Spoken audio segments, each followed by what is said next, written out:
আমি 12 জন শাগরেদ নির্বাচিত করেছি, তাহলে একজন কেন শয়তান হয়ে যাবে? এটি কি খোদার আগুন নাকি ইবলিসের? খুব শীঘ্রই দুনিয়াবাসী জানতে পারবে আল্লাহ তাআলা কিভাবে আপনাকে ভালোবাসে, কিন্তু কিভাবে ভালোবাসেন সেটিও আপনার পরওয়ারদিগার প্রদর্শন করবেন। আল্লাহ তাআলা তাদের শাস্তির জন্য কিছু কিছু পবিত্র জিনিসকেও তাদের জন্য হারাম করে দিয়েছেন, আর আমি এই পবিত্র জিনিসগুলোকে হালাল ঘোষণা করছি। তুমি বেদাত করে বেড়াচ্ছ, তুমি জনগণকে দ্বীনের হাকিকাত থেকে দূরে সরিয়ে রাখছো। তুমি শাস্তি পাওয়ার যোগ্য। যদি দাবি করে থাকো তাওরাত পুরো পাঠ করেছো, তবে জানা উচিত যে মুসার শরীয়তে বেদাত ছড়ানো লোকের শাস্তি কি।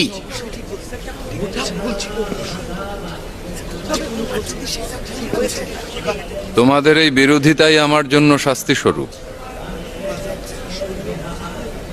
এমন কাজ করো না যাতে খোদা তোমাদের জন্য অন্য হালালগুলো হারাম করে দেয়।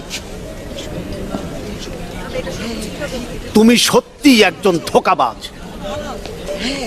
লোকজনকে যা কিছু মোজেজা দেখাচ্ছ বা দেখিয়ে যাচ্ছ, সবকিছুই আসলে জাদু ছিল, সবই প্রতারণা ছিল। আজ তোমার বাড়িতে একজন এব্রানি শিশু 1 লোকমা রুটি চেয়েছিল। কেন তুমি তাকে রুটি দাওনি বলো? তোমার বাড়িতে তো 12 থলে আটা ছিল। তোমার বাড়িতে থাকা জয়তুনগুলো দিয়ে কমপক্ষে 10টি পরিবারকে পরিতৃপ্ত করা যাবে। গুপ্তচর বৃত্তি ভালোই চলছে তাহলে। মানুষের অন্দরমহলের খবরও রাখছো দেখি। হয়তো বলবো আমি পয়গম্বর। খোদার ফেরেশতা জিব্রাইলের সঙ্গেও সম্পর্ক রয়েছে। ওহীর মাধ্যমে তিনি বার্তা দিয়ে থাকেন। হে ঈসা, আমাকে বলো আমার গৃহে কি রয়েছে? ইয়াহুদা, এই নারীকে কয়েকটি মুদ্রা দাও, যেন সেও তার সন্তানগণ কিছু কিনে খেতে পারে। আমার নিকট শুধু এগুলোই রয়েছে।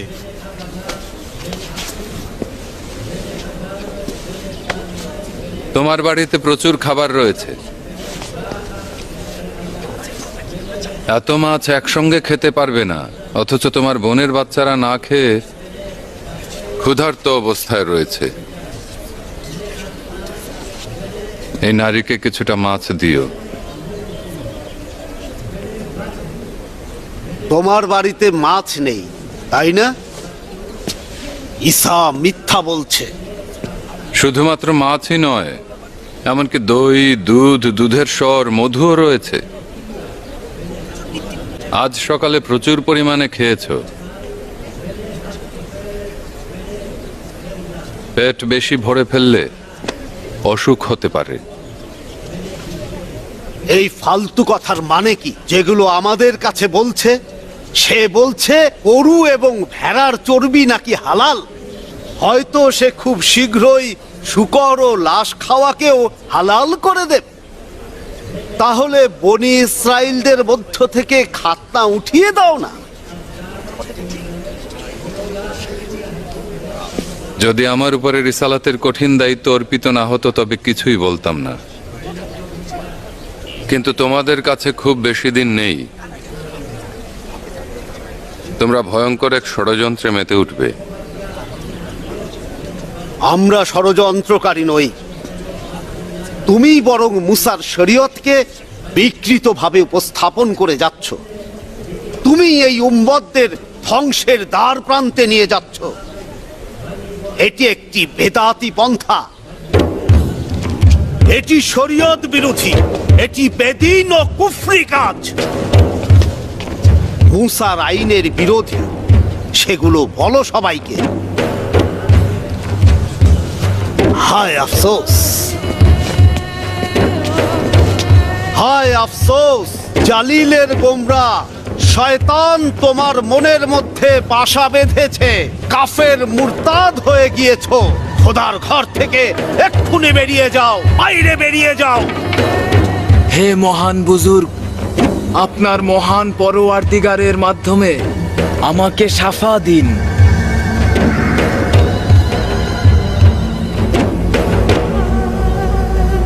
সর্বশক্তিমান খোদার রহমতে জওয়ান, তুমি দৃষ্টিশক্তি ফিরে পাবে। দোয়া পাঠ করছে, ঈসার জবানে জবুর শুনছি মনে হচ্ছে। কিন্তু আমি তাকে কম কিছু মনে করছি না। আপনি কি ভাবছেন?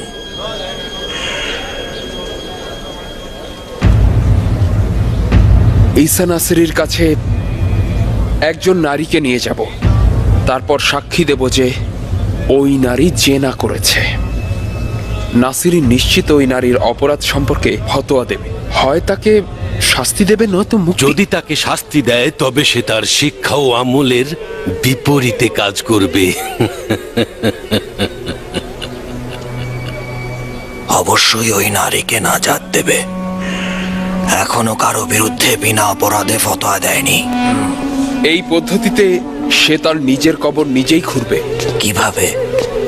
সে তো বিশ্বাস করে যে সে মুসার শরীয়ত কায়েম করতে এসেছে, তাই যদি সেটার কোনরূপ বাস্তবায়ন না করে তবে সে মুসার শরীয়তকে নিশ্চিতভাবে অস্বীকার করছে। জেরুজালেমের জওয়ানদের নাপাক করে দিয়েছে। ওর চোখেই অপবিত্রতা লুকিয়ে রয়েছে। সুমেরি এলাকার সবাই নোংরা, তার মধ্যে তুমি বেশি নোংরা। শোনো নারী, তুমি পাপিষ্ঠা। অবশ্যই পাথর নিক্ষেপ করে মারা উচিত। এটা ইনসাফ নয়। আমি কোনো গুনাহ করিনি, কোনো পাপ করিনি আমি। পাপ করনি? ও বলছে গুনাহ করেনি। খাবিস, তুমি মৃত্যুযোগ্য অপরাধ সবুর করো। করেছো। সবুর করো। আচ্ছা, আপনারা খোদা ভীরু লোক, সাক্ষী দিন যে এই নারী কি অপরাধ করেছে। হ্যাঁ, ও গুনাহ করেছে।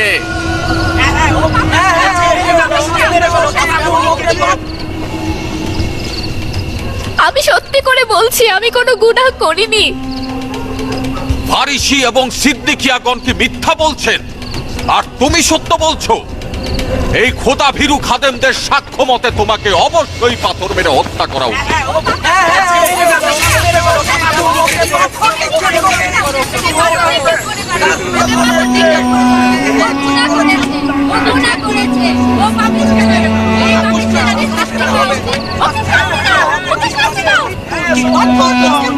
সবুর করো, সবুর করো। ঈসা ওখানে রয়েছে, দেখি ঈসা এ বিষয়ে কি হুকুম দেয়। হ্যাঁ, সে তো মুসার আইন কানুন পাদ্রীদের চাইতে বেশি জানে বলে দাবি করে। অতএব এখন দেখি সে বিষয়ে কি হুকুম দেয়। তাকে পাথর নিক্ষেপ করে মারা উচিত। এখন বলো আমরা কি করব? ওকে পাথর নিক্ষেপ করে মারা উচিত, ওকে পাথর নিক্ষেপ করে মারা উচিত। এখন বলো কি করব আমরা? গুনাহগারী, গুনাহগারী। যে গুনাহ করবে তাকে কতল করো। মেরে ফেলো, ওকে পাথর নিক্ষেপ করে মারো। ওকে শাস্তি দাও, শাস্তি দাও। সে পাপিষ্ঠা, কতল করতে। এই নারী পাপিষ্ঠা, একে পাথর মেরে হত্যা করা উচিত। বলো এখন আমরা কি করব? কি করব এই নাপাক সুমেরি নারীকে নিয়ে? আমি বেগুনাহ। পাপিষ্ঠা নারী, মিথ্যাবাদী, নাপাক। আমি বেগুনাহ নারী। সুমেরি এলাকা থেকে এখানে এসেছি স্বামীকে খুঁজে বের করার জন্য। ও মিথ্যা বলছে। শাস্তি দাও। গুনাহগার, ওকে পাথর নিক্ষেপ করে মারো। ও মিথ্যা বলছে, ও মিথ্যা কথা বলছে। গুনাহগার, ওর শাস্তি হোক। ও গুনাহগার, ওকে পাথর নিক্ষেপ করে মারো। ওর কে সাক্ষী দেবে যে এই নারী গুনাহ করেছে? আমি দেখেছি যে এই নারী গুনাহ করেছে। আমিও দেখেছি। খোদার লানত পড়ুক তোমাদের উপরে। আমিও দেখেছি। তোমরা মিথ্যা বলছো কেন? একে পাথর নিক্ষেপ করে মারা দরকার। ওকে পাথর ওকে উপযুক্ত শাস্তি দিন। ওকে পাথর নিক্ষেপ করে মারো ঈসা। ওকে শাস্তি দিন ঈসা। ওকে পাথর নিক্ষেপ করে মারো। এই সকল খোদার হুকুম অবশ্যই বাস্তবায়ন করতে যদি হবে। মুসার শরীয়ত বাস্তবায়ন করতে চাও তবে মুসার হুকুম বাস্তবায়ন করতে হবে। তাহলে কি হুকুম হবে?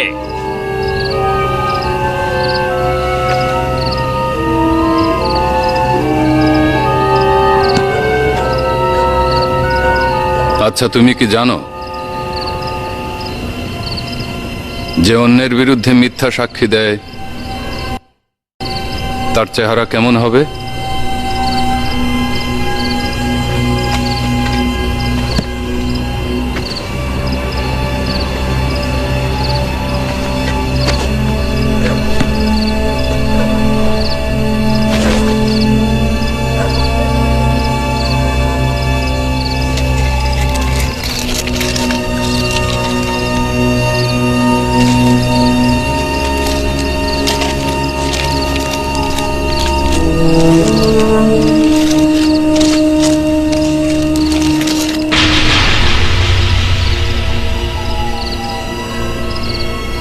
এই আয়নার দিকে তাকাবে।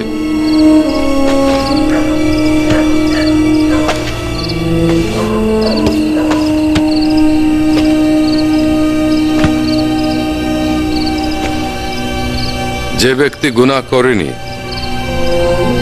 সেই পাথরটি নিক্ষেপ করবে।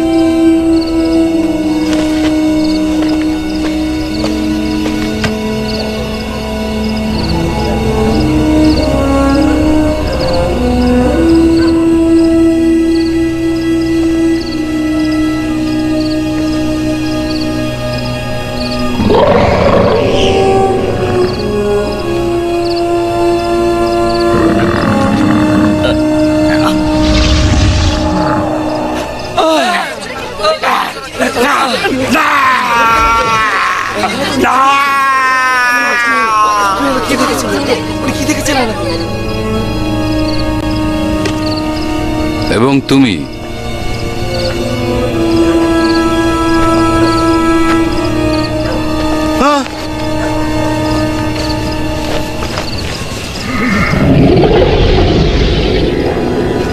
না না না না না না না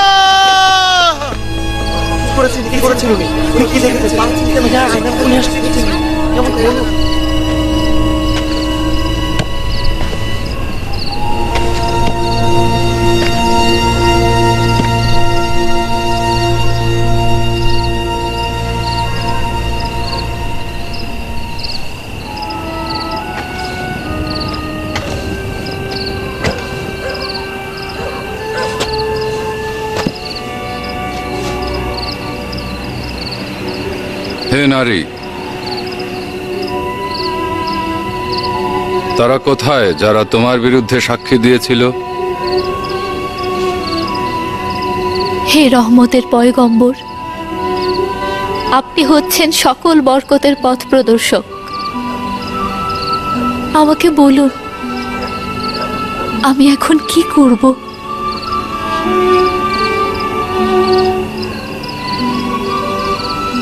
হে আমার প্রাণপ্রিয় মহান খোদা, যাও, নিজের পথে চলে যাও। এরপর আর কোনো গুনাহ করবে না। আল্লাহ তাআলা আমাকে সুমেরিয়ানদের শাস্তি দেওয়ার জন্য পাঠায়নি, বরং সকল গুনাহকারীদের নাজাত দেওয়ার জন্য পাঠিয়েছে। এখন ওঠো, যাও।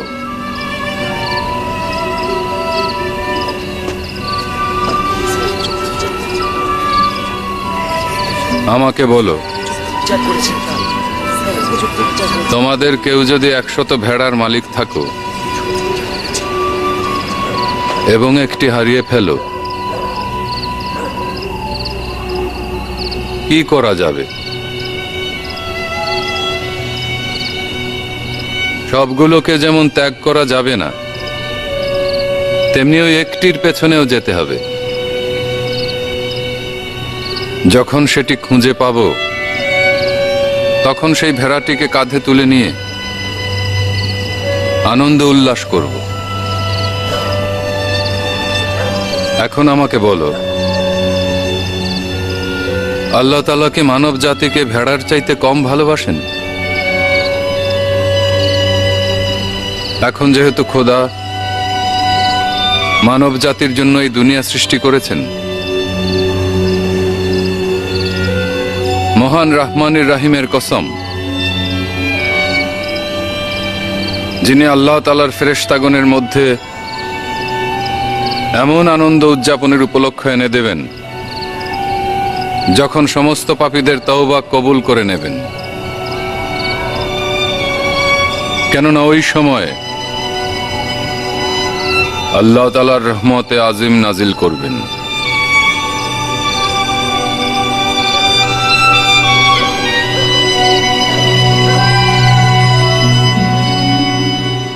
থেকে ব্রুতুস থেকে কাফরনাইন, অশুভ কুলক্ষণ দূর করার জন্য তোমাকে বহন করেছি। আমাদের নতুন খোদা জনাব রুমেলুস।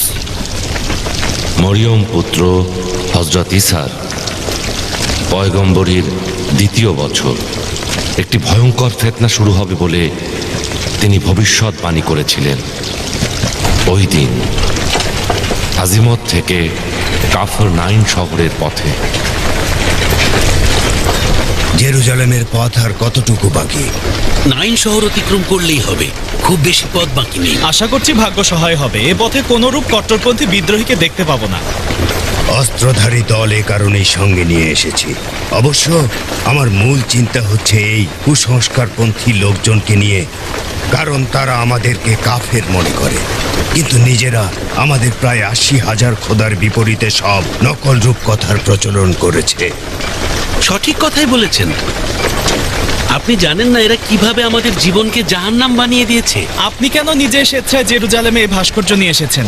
আপনার স্থান হচ্ছে রোমের প্যান্থিয়ন। এত সব জাঁকজমক, রোমের সম্রাট, সিনেটরগণ, অভিজাত লোকজন সবাই আপনাকে সম্মান করে। রোমের প্যান্থিয়ন ত্যাগ করে জেরুজালেমে এই ভাস্কর্য নিয়ে এসেছেন। আমি একটি উসিলা খুঁজছিলাম যেন এখানে আসতে পারি। ১ বছর পূর্বে রোমে একজন ইহুদি ব্যবসায়ীর নিকট থেকে এখানকার ওই ব্যক্তি সম্পর্কে শুনেছিলাম। আপনার উদ্দেশ্য কি সেই ইয়াহুদি এলাকার জাদুকর বৃদ্ধ?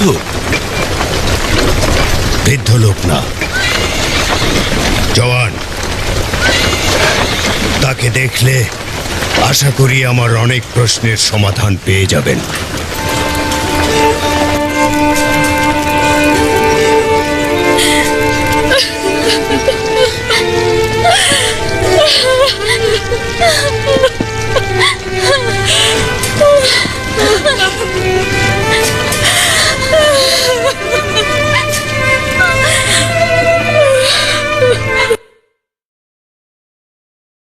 জমিনের খোদার নিকট সত্য হয়ে যাবে। প্রতি ১,০০০ বছর পর আমাদের জুপিটার একজন সতী কন্যার গর্ভে নিজের একজন প্রতিনিধি পাঠিয়ে থাকেন। এটি খোদাদের একটি রীতি। ওস্তাদ, রোমানগণ ওরা এদিকে কেন আসছে? ওস্তাদ, ভাস্কর্য নিয়ে আসছে কেন? তাকে আমরা কিভাবে চিনতে পারবো বলেন? বলা হয়ে থাকে যে সে সকলের দৃষ্টি আকর্ষণের জন্য একটি বড় ধরনের ফাঁদ পেতে রেখেছে। অবশ্য এটি ওই এব্রানি ব্যবসায়ীর নিকট থেকেই শুনেছি। ওখানে আবার কি হলো? প্রচুর লোকজন মনে হচ্ছে। ও খোদা, তুমি তো আমার প্রতি দয়ালু ছিলে। তুমি এ কি করলে খোদা?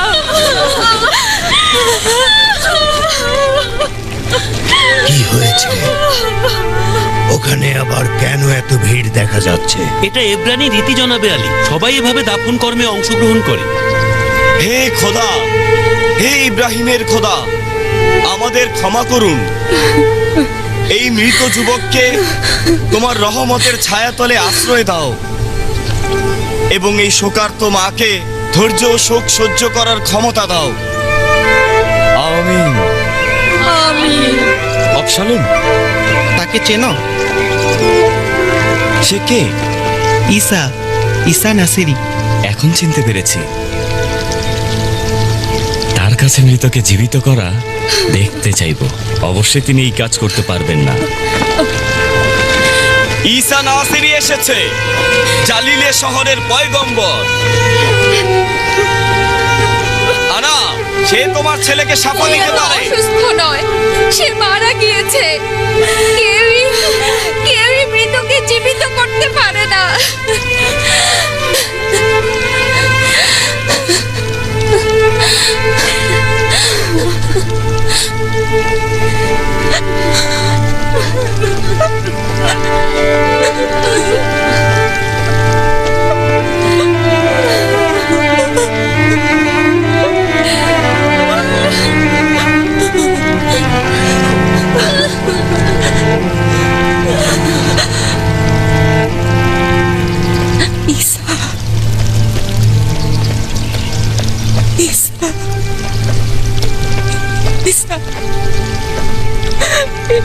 ঈসা, হে দাউদ পুত্র, আমার ছেলেকে জীবিত করে দিন।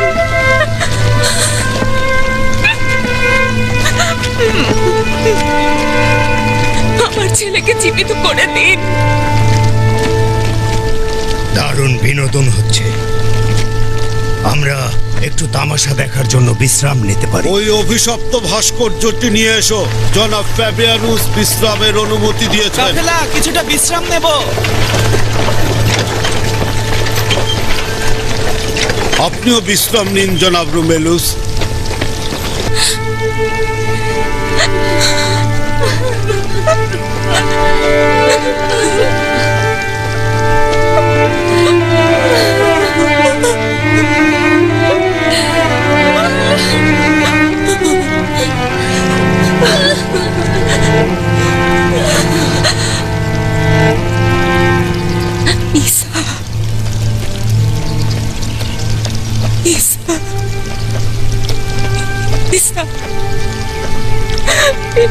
ঈসা, হে দাউদ পুত্র, আমার ছেলেকে জীবিত করে দিন।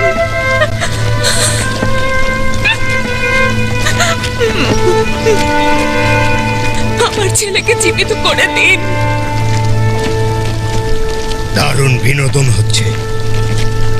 আমরা একটু তামাশা দেখার জন্য বিশ্রাম নিতে পারি। ওই অভিশপ্ত ভাস্কর্যটি নিয়ে এসো। জনাব ফ্যাবিয়ানুস বিশ্রামের অনুমতি দিয়েছেন। কাফেলা, কিছুটা বিশ্রাম নেব।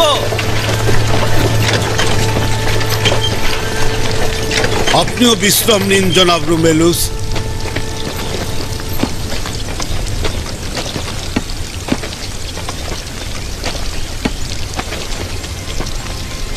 হে মরিয়মের পুত্র, আপনার নিজের জন্ম কি একটা বড় মজেজা নয়? তাহলে মজেজা দেখান। খোদা আপনাকে সকল কিছুর ওপর আধিপত্য দিয়েছেন। বিনীত অনুরোধ করছি, জোর প্রার্থনা করছি, আমার পুত্রকে জীবিত করুন। আমার পুত্রকে জীবিত করুন। ওকে বাঁচিয়ে তুলুন। আমার পুত্রকে জীবিত করুন।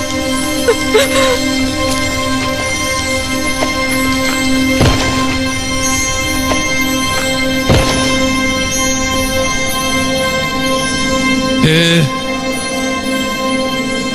পরওয়ারদিগার,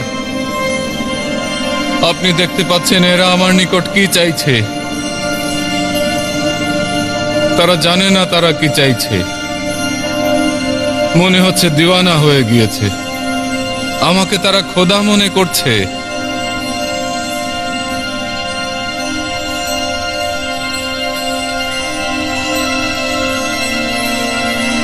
তাদের ইচ্ছা পূরণ করুন, হে রুহুল আল্লাহ।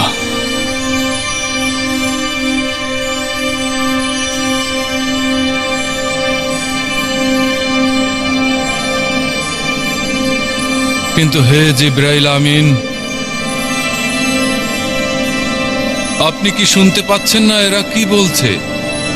হে মরিয়ম পুত্র, ভয় পাবেন না।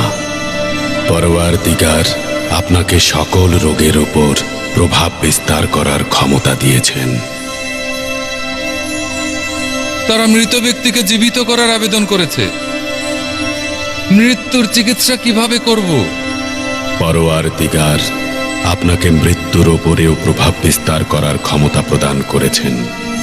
অতএব হে সর্বশক্তিমান খোদার প্রতিনিধি, জেনে রাখুন, খোদার নামে যা কিছু ইচ্ছা পোষণ করবেন মুহূর্তের মধ্যে সেটি সম্ভব হয়ে যাবে। অতএব করুন যা কিছু আপনার মন চায়। হে সর্বশক্তিমান খালেক মেহেরবান, আপনার অসীম ক্ষমতার বাস্তবায়ন করুন।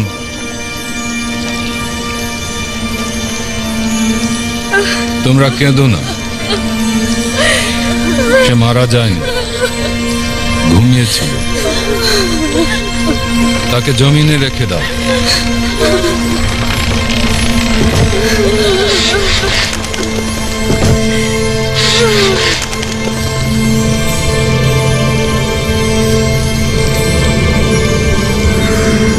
দুই ভুবনের মালিক আল্লাহ তাআলার অসীম কুদরতে, হে যুবক, ওঠো।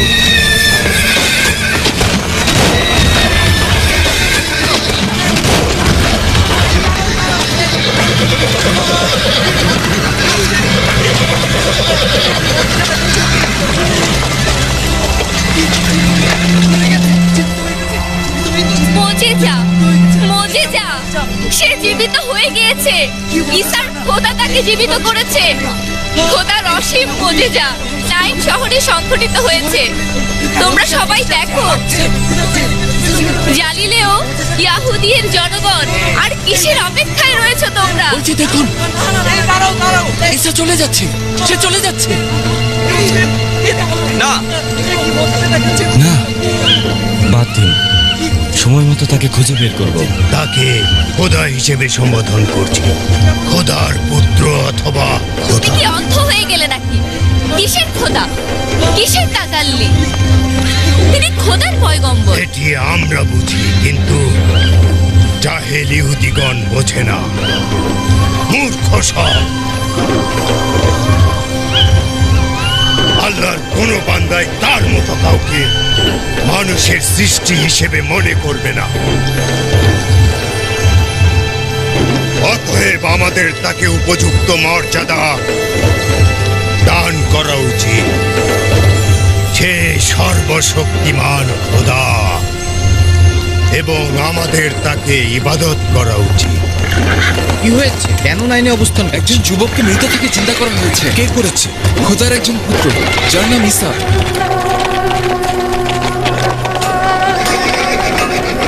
ওহে জেরুজালেমের অধিবাসীগণ, নাইন অঞ্চলের গালিলে এলাকার ঈসা মৃত ব্যক্তিকে জিন্দা করে ফেলেছে। জেনে রাখুন, সে আসলেই খোদা। কিন্তু আপনারা তাকে আপনাদের নিজেদের মতোই মনে করে থাকেন। যদি এমন ব্যক্তি রোমে জন্মগ্রহণ করত, তাহলে সবাই তাকে ইবাদত করত এবং শহরের মূল ফটকে ভাস্কর্য তৈরি করত। দেখো দেখি, আমি এখানকার জনগণের সঙ্গে কথা বলবো। আমি দেখেছি যে সে কিভাবে আমাদের সম্মুখে মৃত ব্যক্তিকে জীবিত করেছে। নাইন এলাকার অনেকেই দেখেছে যে মৃত ব্যক্তিকে জিন্দা করেছে। যদি সে খোদা না হয়, তবে নিঃসন্দেহে সে খোদার পুত্র হবে। শুনেছেন সবাই? নাইন, জালিলে এলাকার নাইন শহরে নিজের চোখে দেখেছি। বলছে ঈসা নাসরি খোদার পয়গম্বর নন, স্বয়ং খোদার পুত্র। ওইদিকে আরো ভয়ঙ্কর কিছু চলছে। সকাল থেকে সন্ধ্যা পর্যন্ত এক জিকির, ঈসা নিজেই খোদা। কি বলছো?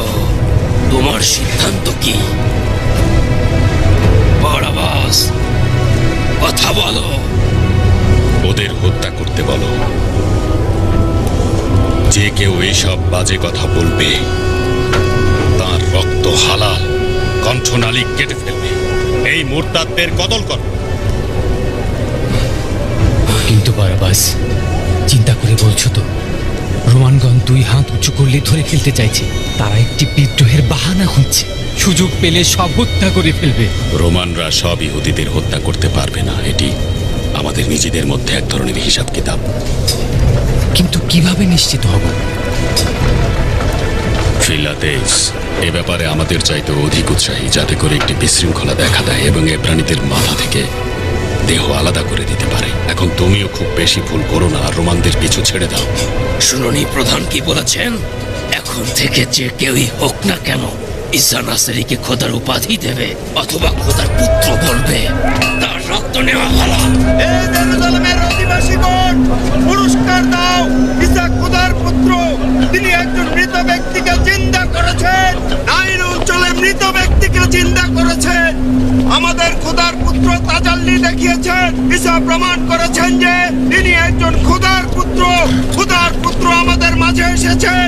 আমি নিজ চোখে দেখেছি যে তিনি মৃত ব্যক্তি। আরে এসব কি বলছে? মানে কি? নাইল অঞ্চলে মৃত ব্যক্তিকে জিন্দা করেছেন। তিনি খোদার পুত্র। তিনি আমাদের মতো সাধারণ কেউ নন। আমাদের খোদার পুত্র কুফরি কথা বলছে। শুনেছো কি বলছে? নতুন যুগ শুরু হয়ে গিয়েছে। এর অর্থ হচ্ছে নতুন যুগ। মৃত ব্যক্তিকে জিন্দা করেছেন। ইতিহাসের পাতায় নতুন যুগ। সহজ কোনো ঘটনা নয়।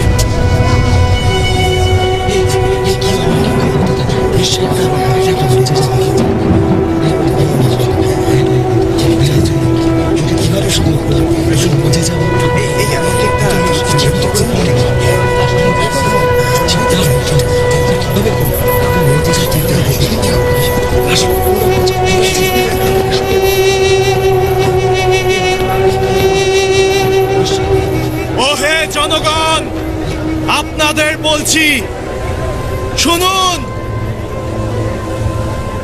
বনি ইসরায়েলের খোদা আবারও রহমতের ডালা সাথে নিয়ে আপনাদের নিকট হাজির হয়েছেন।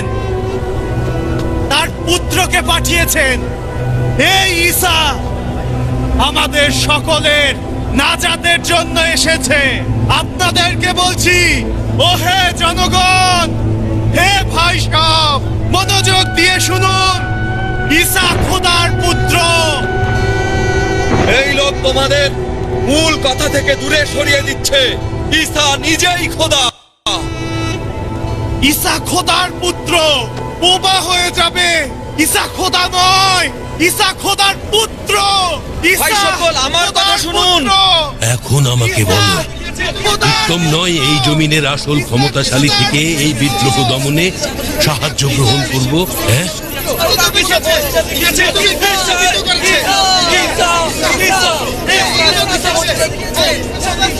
ও হে জেরুজালেমের অধিবাসীগণ,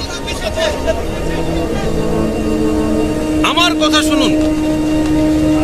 এই শহরে নারী পুরুষ সকলে আমাকে চেনে ও জানে। আমাকে সবাই ডাকে আফরাইম নামে। আমার 7 পুরুষ বহুদিন ধরে বিশ্বস্ততার সাথে মুসার শরীয়তের খেদমত করেছে। মরিয়মের পুত্র নিজেই খোদা, বাস, আর কিছুই নয়। এখন তোমাদের সঙ্গে আমার আর বিশেষ কিছুই বলার নেই। ঈসার খোদা যেন তোমাদের সবাইকে হেদায়েত করেন। আমার কথা শোনো, ওহে পাগলেরা সব, আমার কথা শোনো। ঈসার বিষয়ে তর্ক করো না, কিন্তু তোমাদের কেউই ঈসাকে চিনতে পারোনি। ঈসা পয়গম্বরও না, খোদার পুত্রও না, বরং সে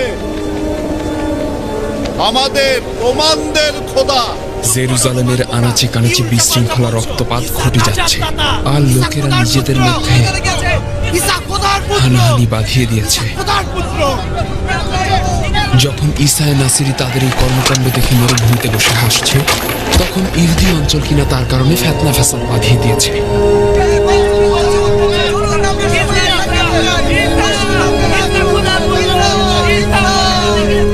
খোদা যেন আমাদের প্রতি রহম করেন। চলো কাছে গিয়ে এই দৃশ্য দেখি।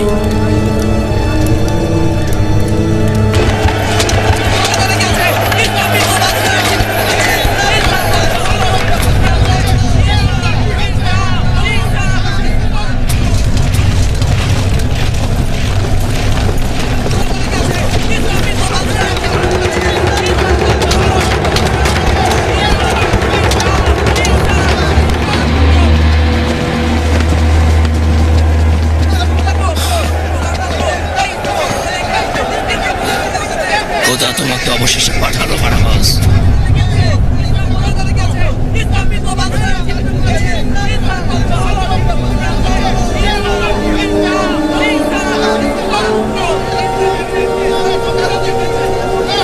তোমাদেরকে বলছি, বিরোধী পক্ষ নারী শিশু দেখবে না, শুধু এদেরকে দূরে সরিয়ে রাখো। জাহাপনা, জেলুকদের কি করব? ওই ছোট লোকগুলোকে নিরাপত্তা দেওয়ার দরকার নেই। ওই কিটগুলোকে কোনরূপ দয়া দেখানোর কোনো দরকার নেই। আচ্ছা, এরকম পরিস্থিতিতে জিলুদ্দের আঞ্জুমান কি তোমাকে 1 বছরের জন্য বাইরে আসতে নিষেধ করেনি? এখনো 1 সপ্তাহ পূর্ণ হয়নি, ফিরে এসেছো। ধৈর্য ধরতে পারিনি। অবশ্যই ফিরে আসা উচিত। এটি আমার শহর, এখানে আমার বাড়ি। জেরুজালেম থেকে ওই শকুনটা সেনাপতি আর ওই সব পঙ্গপালদের বের করে দেওয়া উচিত, আমাকে না।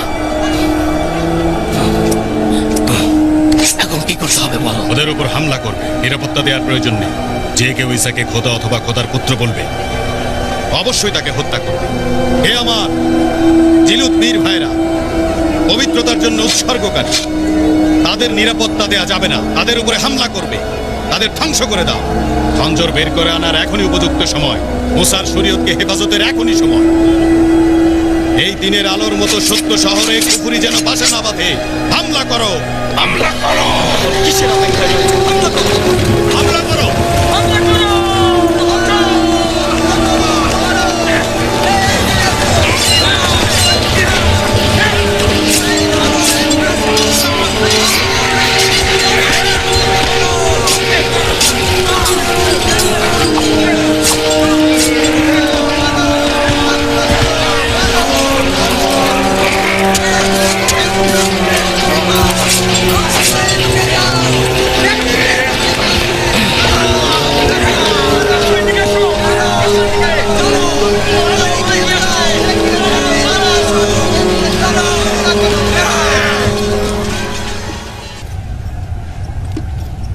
এই হইচই কোলাহল কিসের আদ্রিয়ান? সাধারণ জনগণ মহামান্য, এরা জিলুতদের সাথে মারামারি করছে। আবার কি হলো?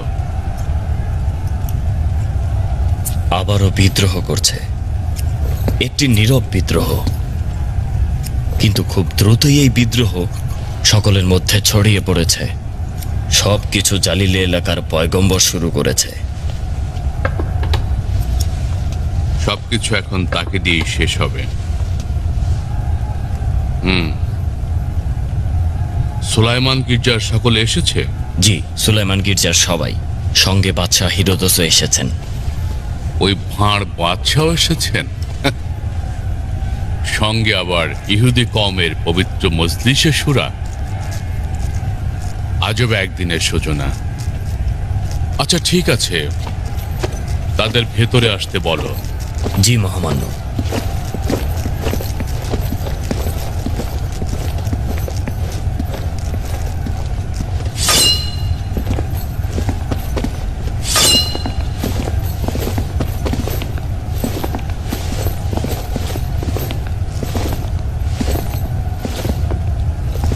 জাহাপনা।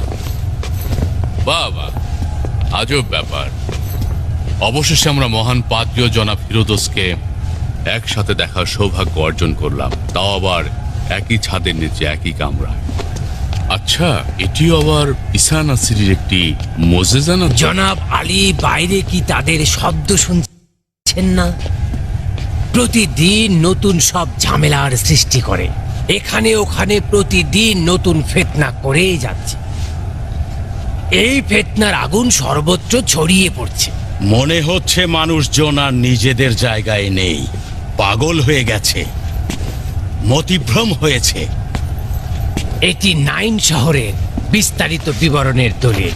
ওই ফিতনা ফ্যাসাদ সৃষ্টিকারী ব্যক্তিটি সেখানে এটির সূচনা করেছে। পবিত্র আল-কুদসের পুরোহিত বাদশাহের একই অবস্থা। এখনো পর্যন্ত আপনাদের মুখে তো এমন কোনো কথা শুনিনি। মনে হচ্ছে আপনাদের কিয়ামত শুরু হয়ে গিয়েছে। জনাব সিনেটর, আল-কুদসের নিচের তলাতে বিশাল স্বর্ণভাণ্ডার মজুত করে রেখেছেন। জেনারেল ফিলাতেস, আপনি কেন? জেরুজালেমের অলি গলির এইসব কথায় আপনার তো কর্ণপাত করা উচিত না। আল-কুদসের ভিত্তি দৃঢ় করার লক্ষ্যে এগুলোই মূল উৎস হিসেবে কাজ করে। এটি কেবল আমার কথা না, সবাই বলছে সুলাইমান গির্জার নিচে যে স্বর্ণ মজুদ রাখা হয়েছে সেগুলো নাকি রাজপ্রাসাদের চাইতে অধিক। এ সম্পর্কে আপনি কি বলবেন? জনাব ফিলাতেস, আমাদের মূল বিষয়ে ফিরে যাওয়া কি উত্তম নয়? দুর্ভাগ্যবশত মূল বিষয় হচ্ছে এটাই। আমি সাহসিকতার সঙ্গে বলছি যে আমাদের প্রজাগণের যদি এত অভাব অনটন না থাকতো তবে হয়তো তারা কখনোই যেত না। যদি আপনাদের ধোঁকাবাজি না থাকতো তাহলে এই অভাবী ও দরিদ্র মানুষগুলো কখনোই অসহায় হয়ে পড়তো না, আর নিজেদেরকে কখনোই নাসিরের গ্রামের দিকে ধাবিত করতো না। সেই সাথে ইহুদি ও জালিলি এলাকায় এইসব উদ্ভট ঝামেলাও সৃষ্টি হতো না। আসলে লোকজন আপনাদের সঙ্গে নেই, কারণ আপনারা শুধুমাত্র নিজেদের স্বার্থ নিয়ে রয়েছেন, শুধু নিজেদের। আমি নিজে ইহুদি না, কিন্তু যদি আমি ইহুদি হতাম তবে আপনাদের বিরুদ্ধে দাঁড়াতাম এবং আপনাদের বিরুদ্ধে অবশ্যই বিদ্রোহে সামিল হতাম। মনে হচ্ছে ওই মরুচারী পয়গম্বরের মুরিদ হয়ে গিয়েছেন,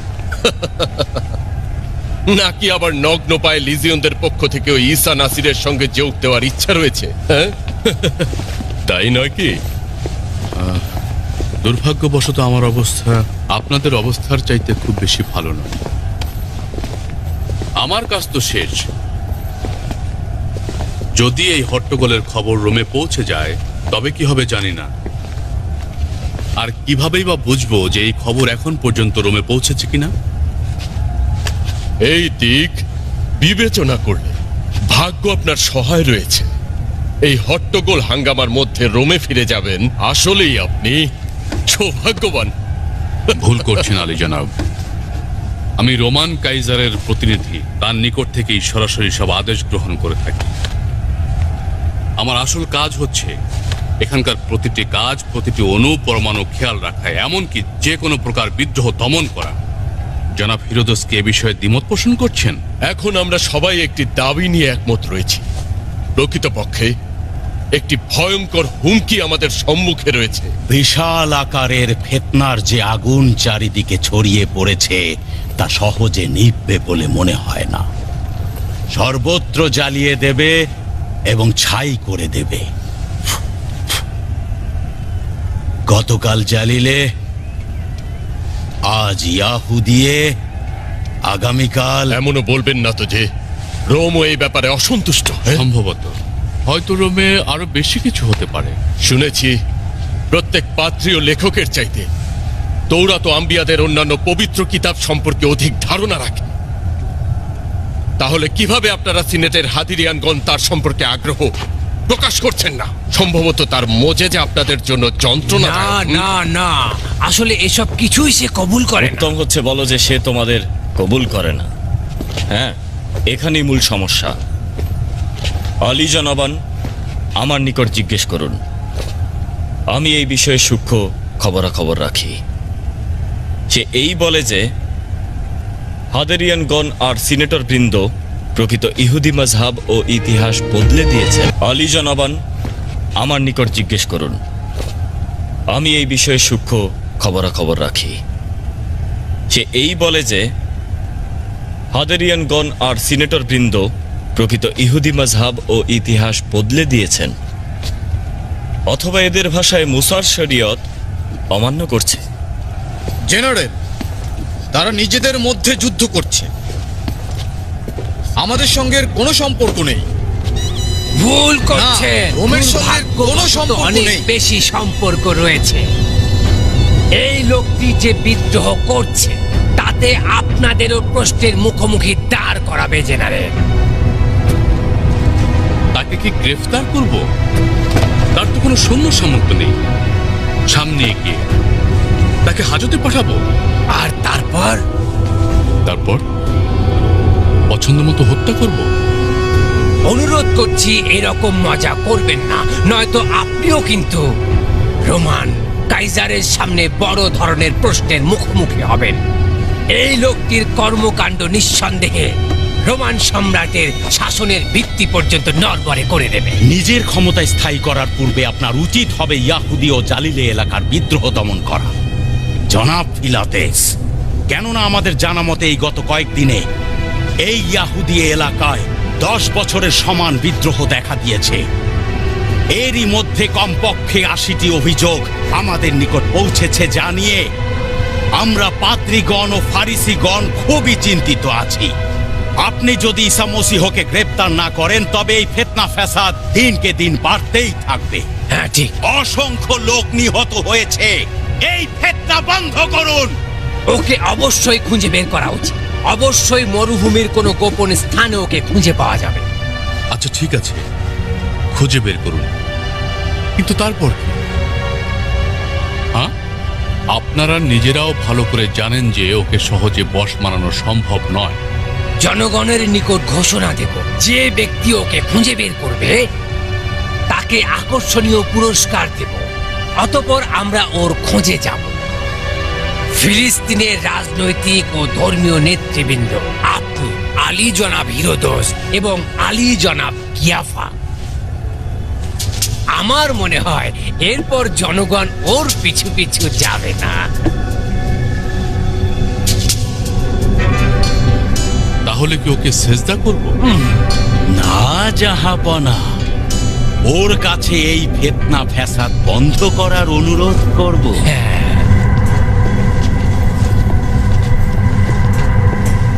আমি তো আপনাদের পাদ্রীদের কথা কিছুই বুঝতে পারছি না,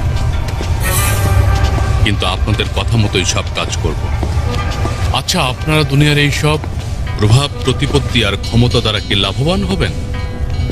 ঠিক আছে, আপনারা সময়ের পূর্বে এগিয়ে যাওয়ার চেষ্টা করছেন, কিন্তু আমাকে বলুন তো, আপনাদের মনে আবার এই লোকটিকে খোদার পুত্র বলার কোনো ইচ্ছে নেই তো? না না না না আলী জনাব, না। আমাদের একমাত্র ইচ্ছা হলো এই ফিতনা ফ্যাসাদ নিভিয়ে ফেলা। আমাদের অনুমতি দিলে এখন যেতে পারি। সমস্যা তো সমাধান হলো, তাই না? হ্যাঁ, এখন ঈসা নাসিরীকে খোঁজার ব্যাপারে আপনারা সকলে ঐক্যমতে পৌঁছেছে, তাই না? আমরা আপনাদের নেয়া সিদ্ধান্তগুলো সিনেটর ও হাদেরিয়ানদের সঙ্গে বসে ভাগাভাগি করব, কিন্তু আমরা সিদ্ধান্তদাতা নই। সিদ্ধান্ত সবসময় আলিজা কিয়াফা নিয়ে থাকেন। শুভরাত্রি জনাবান। শুভরাত্রি। অসংখ্য শুক্রিয়া।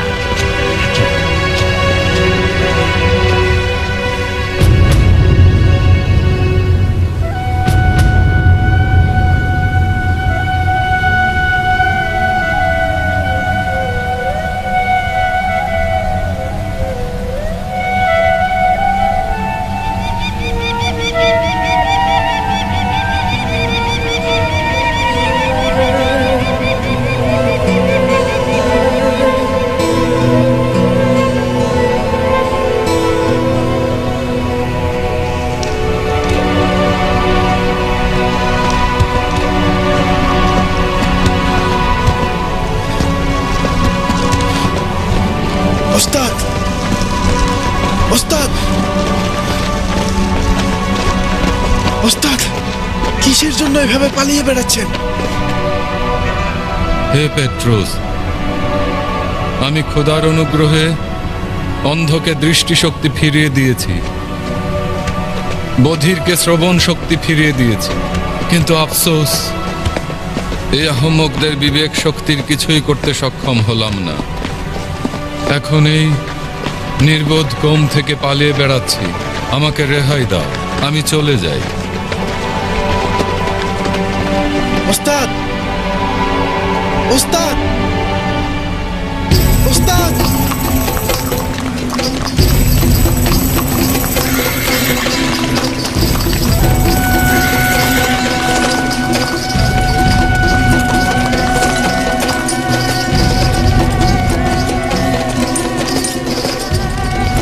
আপনারা সম্রাটের প্রতিনিধি তিবিলুসের সঙ্গে কথা বলছেন। আজ খবর দেয়া হয়েছে যে একটি বিশৃঙ্খলা, একটি গোলযোগ সৃষ্টি হয়েছে। জনাব প্যারাক্রাতুর বিভিন্ন অঞ্চলের এই বিশৃঙ্খলার খবর নিজে পর্যবেক্ষণ করে তৈরি করছেন। 100 জনেরও বেশি আহত ও 10 জনের অধিক নিহত হয়েছেন। কিসের কারণে হলো এটি আপনাদের নিজেদের অভ্যন্তরীণ বিষয়। এই যে আপনারা জালিলে এলাকার ওই লোকটিকে পয়গম্বর বা খোদার পুত্র বলছেন, এই দুটির কোনোটি আমাদের জন্য গুরুত্বপূর্ণ নয়। রোমের আইন কানুন অনুযায়ী আমাদের কর্তব্য হচ্ছে এই অঞ্চলের সমস্ত নিরাপত্তা ও শৃঙ্খলা বজায় রাখা। আমরা সবাই বাদশাহ হিরোদস, মহান পাদ্রী জনাব ইউসুফ কিয়াফা ও জনাব জেনারেল প্যান্থিউস ফিলাতেস, জেরুজালেমের রোমান সেনাপতি সহ আমরা সবাই এখানে একত্রিত হয়েছি এই সমস্যার সমাধান করব এই আশায়। আমি ইউসুফ কিয়াফা, সুলাইমান গির্জার মহান পুরোহিতগণ এবং সুরায় মজলিসের সিনেটর হাদেরিয়ান এখানে এই ঘোষণা করছি যে কেউ যদি ঈসা নাসেরিকে আমাদের নিকট হস্তান্তর করতে পারে অথবা তার সুনির্দিষ্ট অবস্থান আমাদের নিকট দিতে সক্ষম হয়, তার জন্য আমাদের তরফ থেকে উপযুক্ত পুরস্কার দেওয়া হবে।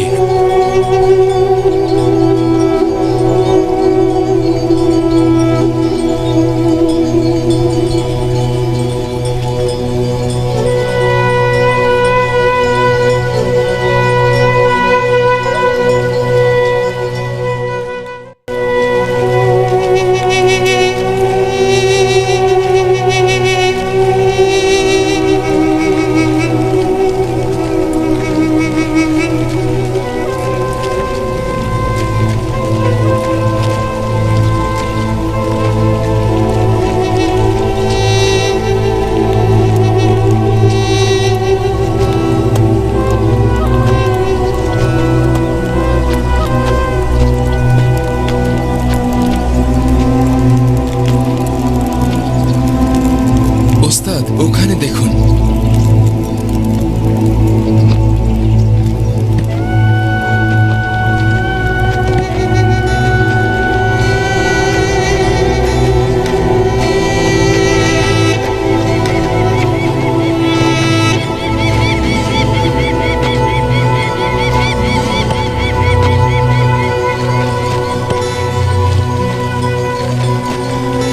মনে হচ্ছে ইয়াহুদিয়া এলাকা থেকে ইবলিশ এগিয়ে আসছে। বিশৃঙ্খলা সৃষ্টিকারী এইসব শয়তানদের গুনার কারণে আল্লাহ সব ধ্বংস করে দেবেন।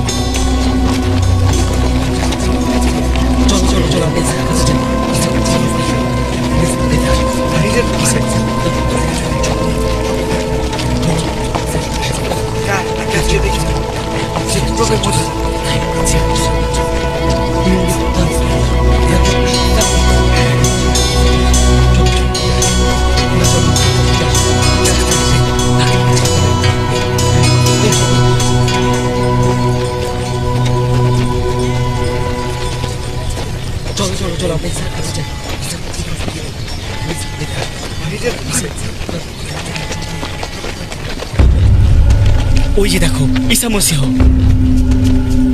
ওহে জনগণ, ওহে জনগণ, চেষ্টা করো, চেষ্টা করো।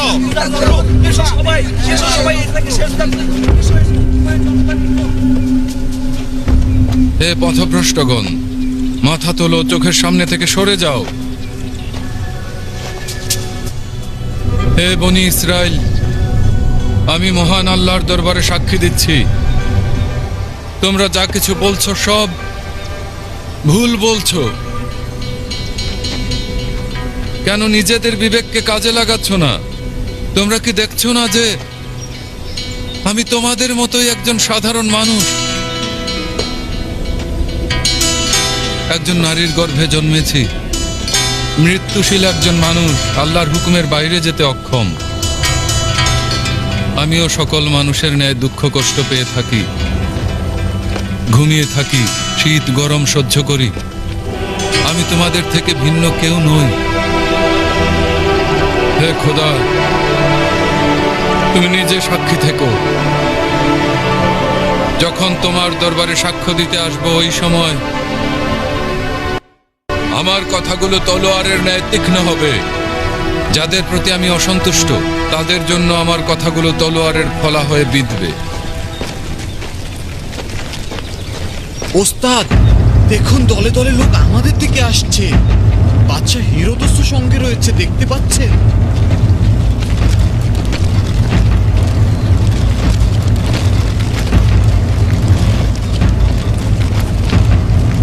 রোমান সেনা সেনাপতি ফিলাতেস তাও আবার তার সেনাবাহিনী সহ আমাদের দিকেই আসছে।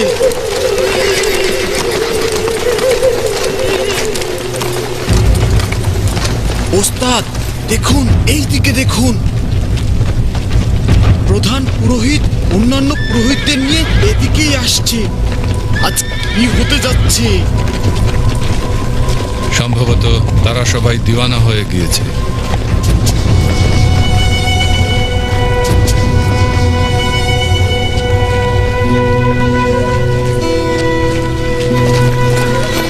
সবাই আমাদের দিকে আসছে।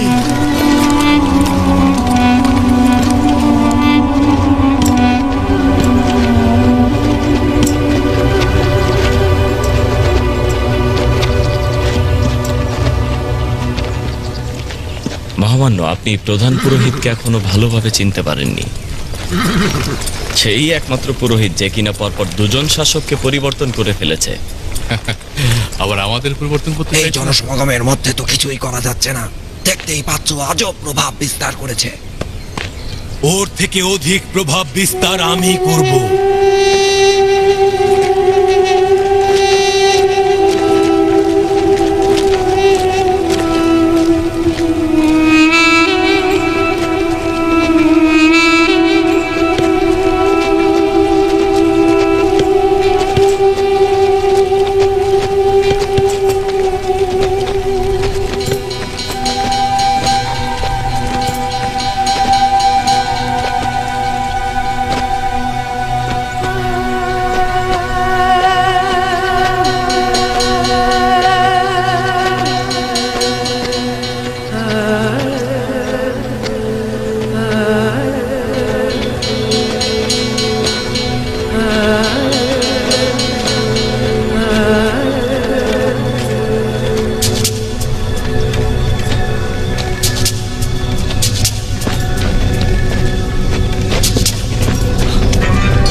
কি করছো পথভ্রষ্ট পাদ্রী?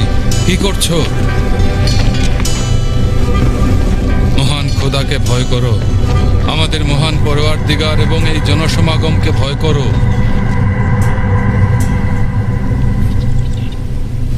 পুরো ইয়াহুদিয়ে এলাকায় তোমার জন্য এত বিশৃঙ্খলা দেখা দিয়েছে যে যতদূর দেখেছি লোকজন সবাই তোমাকে বলছে খোদা।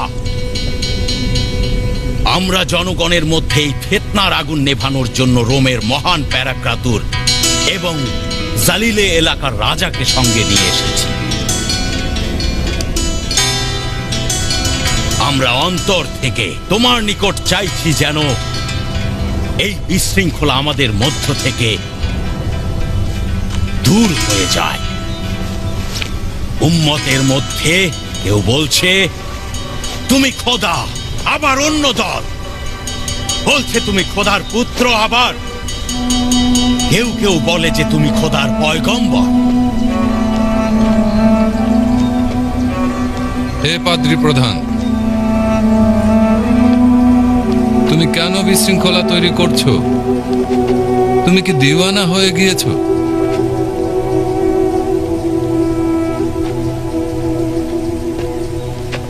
পয়গম্বরদের নবুয়ত ও খোদার শরীয়তকে তোমরা কি একেবারেই ভুলে গিয়েছো? মহান পরওয়ারদিগারের কসম, যেই সব লোক আমার সম্বন্ধে এই রূপ বলে আর আমাকে মানুষের ঊর্ধ্বে কিছু মনে করে, আমি তাদের দ্বারা প্রতিনিয়ত নিপীড়িত হচ্ছি। আর তুমি এই কাজ করে বড় ধরনের গুনার শামিল হলে।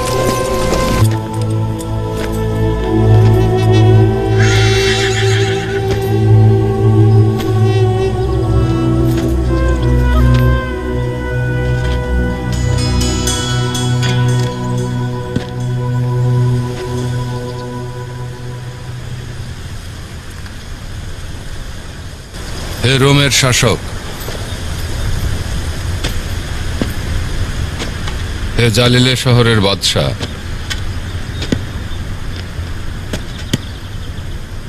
যদি আমাদের মহান স্রষ্টার ওয়াদা সম্পর্কে জানতেন তাহলে দেখতেন যে সেখানে লেখা রয়েছে মুসার লাঠি দরিয়াকে রক্তসাগরে রূপান্তর করেছিল, আর ধুলাবালিকে পোকামাকড়ে জোছনা পোকাকে ধুলাবালিতে এবং দিনের আলোকে অন্ধকারে রূপান্তর করেছিলেন। তিনি মিশরকে এক মুঠো ইঁদুর ও কাকে রূপান্তর করেছিলেন। ওই ভূমিকে এমনভাবে আবৃত করা হয়েছিল যে ওই ভূমির শাসক ফেরাউনের প্রথম জালিম সন্তান, তাকে পর্যন্ত হত্যা করা হয়েছিল। দরিয়াকে দ্বিখণ্ডিত করা হয়েছিল এবং ফেরাউন ও তার সাঙ্গপাঙ্গদের ডুবিয়ে মারা হয়েছিল। অথচ আমি এখনো পর্যন্ত ওইরূপ কোনো কাজ করিনি। আর সবাই এখন স্বীকার করে নিয়েছে যে হযরত মুসাও ইন্তেকাল করেছেন। যদি বনি ইসরায়েলদের পয়গম্বর তালিকা দেখতেন, তবে দেখতেন হযরত ইলিয়া নবী, যিনি কিনা মহান আল্লাহ পাকের পবিত্র পয়গম্বর ছিলেন, আকাশ থেকে আগুন ও বৃষ্টি বর্ষণ করেছিলেন। তবুও এখন সবাই স্বীকার করে নিয়েছে যে হযরত ইলিয়া একজন মাটি দ্বারা তৈরি মানুষ ছিলেন। ঈসা, ঈসা আপনার নিকট অনুরোধ করছি যে ওই টিলার উপরে উঠুন, সেখান থেকে জনগণ আপনার কথা শুনে হেদায়েত প্রাপ্ত হোক। জনগণের উদ্দেশ্যে আপনি আপনার কথাগুলো সুস্পষ্টভাবে বলুন।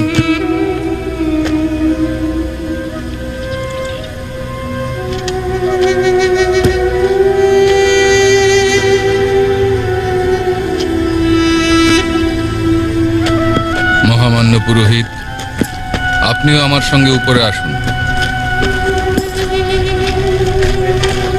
যেন আমার কথার সত্যতা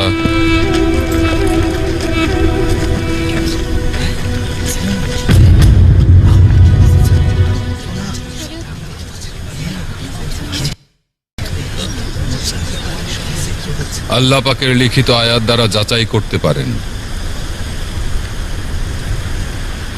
খোদার জন্য কোনো কিছুই অসম্ভব নয়, কিছুই অজানা নয়।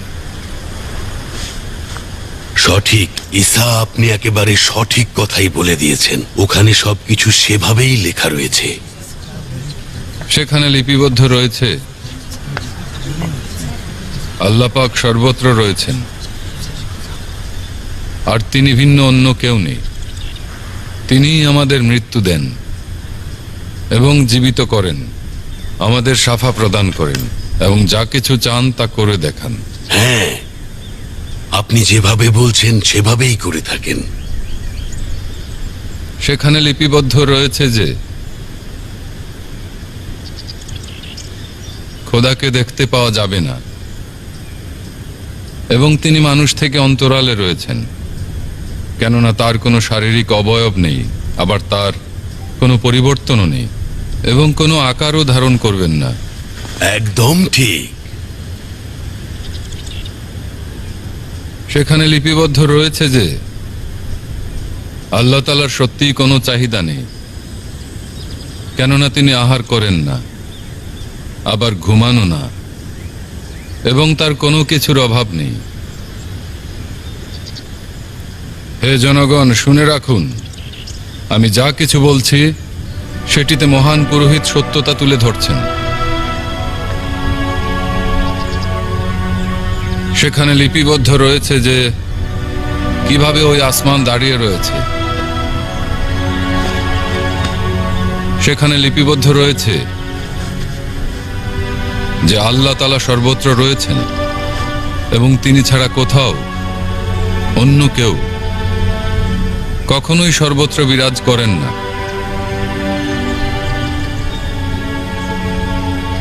আমার এগুলোর প্রতি পরিপূর্ণ ঈমান রয়েছে। আমি খোদার প্রতি ঈমান রেখে বলছি, আমি রোজ কিয়ামতের ময়দানে এই বিষয়ে খোদার নিকট অবশ্যই সাক্ষ্য দেব। যদি কেউ এর বিপরীতে কাজ করে তবে আমি সেখানেও সাক্ষ্য দেব। হে ঈসা, হযরত মুসার কিতাবে এসেছে যে আল্লাহ তাআলা অতি দ্রুত আমাদের জন্য আসমান থেকে মুক্তির দূতকে পাঠাবেন এবং তার পয়গাম মুক্তির দূতের মাধ্যমে আমাদের নিকট পৌঁছাবে। তিনি একজন মহামানব হবেন যার মাধ্যমে আমাদের উপর খোদার রহমত নাজিল হবে।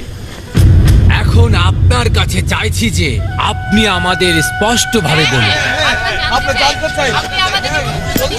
হ্যাঁ বলুন, সংক্ষেপে বলি, যদি আপনি খোদার তরফ থেকে মহান কেউ হয়ে থাকেন এবং হযরত মুসার কিতাবে যে মসির ওয়াদা দেয়া হয়েছে সে হয়ে থাকেন, তবে বলুন। হবেন যার মাধ্যমে আমাদের উপর খোদার রহমত নাজিল হবে।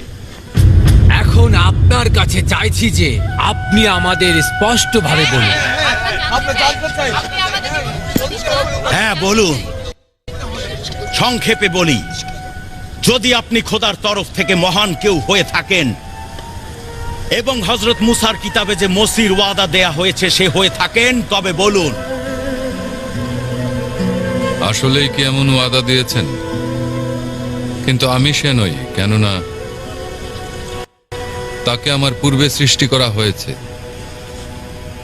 এবং আমার পরেই তিনি আসবেন। হে ঈসা, আমরা বর্তমানে তোমার কথা ও আলামত থেকে বিশ্বাস করে নিচ্ছি যে তুমি পয়গম্বর ও খোদা প্রেরিত একজন মহান পুরুষ। আর এ কারণেই সমস্ত ইয়াহুদিয়ে এবং জালিলে এলাকার কসম তোমার নিকট অনুরোধ করছি, খোদার সন্তুষ্টির জন্য হলেও আমাদেরকে পুরো বিষয়টা খুলে বলো। যিনি মুক্তির দূত তিনি কিভাবে ধরাতে আসবেন? ওই মহান পরওয়ারদিগারের কসম যিনি আমাদের সৃষ্টি করেছেন। আমি ওই মসি নই যার জন্য সকল জাতি, ধর্ম, বর্ণ অপেক্ষা করছে। কেননা মহান আল্লাহ তাআলা আমাদের পিতা হযরত ইব্রাহিম আলাইহিস সালামকে ওয়াদা দিয়েছেন এবং বলেছেন, তোমার বংশধরের মাধ্যমে এই জমিনে আমার রহমত ও বরকত নাজিল হবে।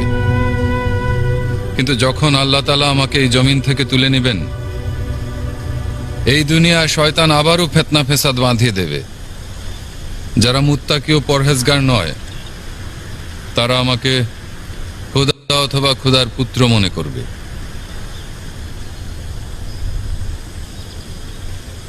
অতএব এই কারণেই সকল শিক্ষা, আমল, আখলাক কলুষিত হয়ে যাবে।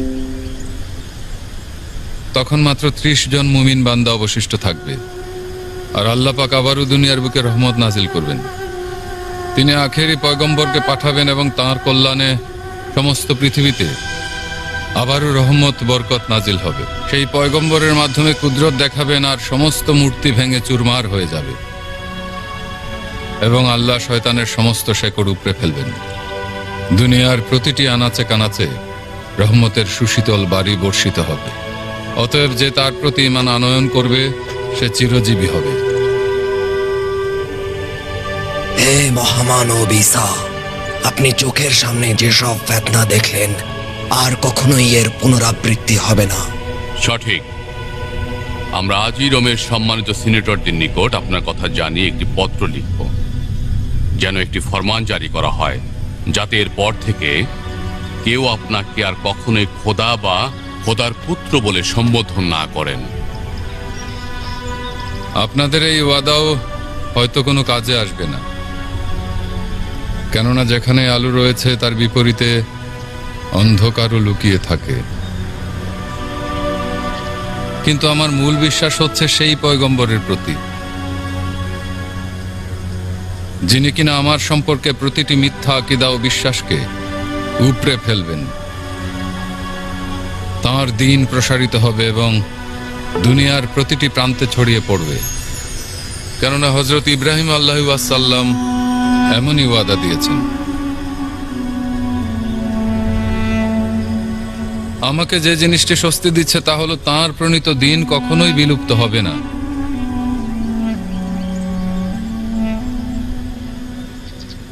কেননা আল্লাহ তাআলা স্বয়ং তাঁর প্রণীত দ্বীনকে হেফাজত করবেন।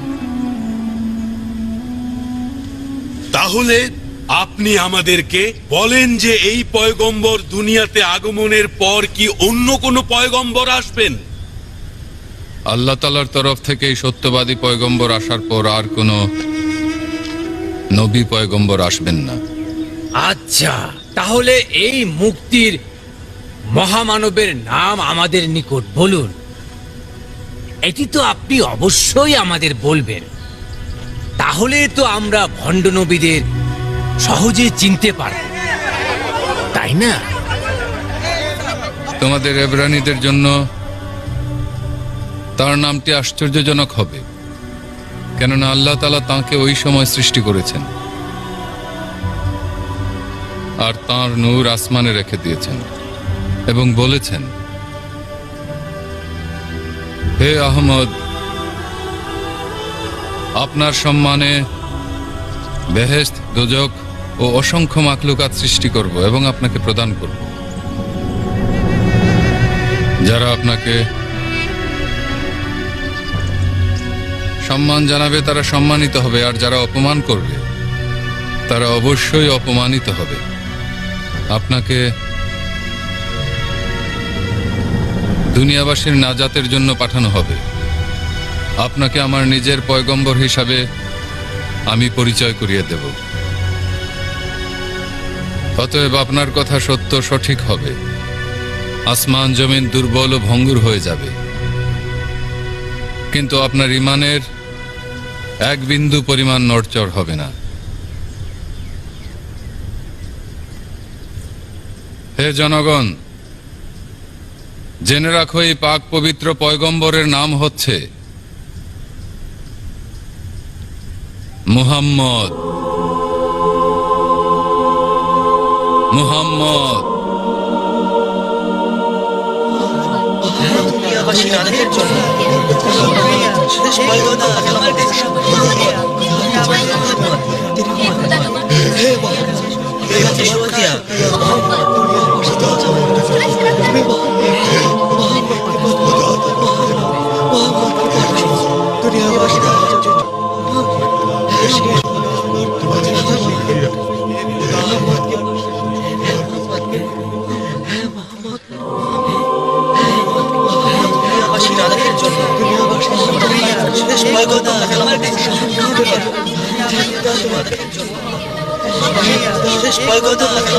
ওহে জনগণ, তোমরা সবাই শুনলে তো ঈসা কি বললেন?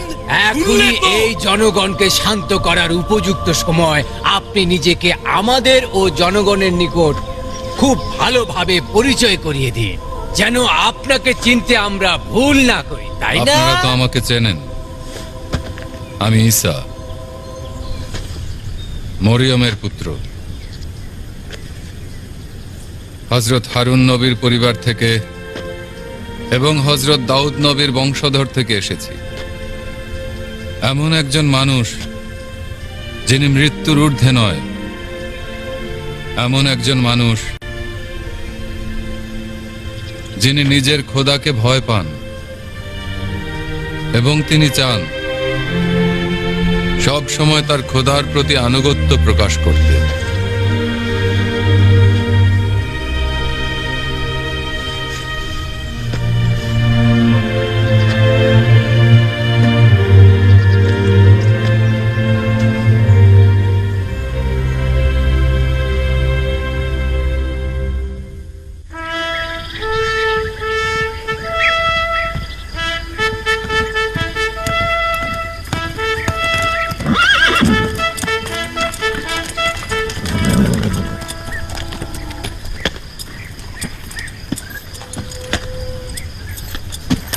অতঃপর সেই দিনই রোমের প্যারাক্রাতুর নতুন এই পয়গম্বরের বিস্তারিত বিবরণ সহ রোমের সিনেটর মহোদয়ের নিকট পত্র লিখলেন, যেন তার রাজ্যে এই ফিতনা ফ্যাসাদ সব সময়ের জন্য বন্ধ হয়ে যায়।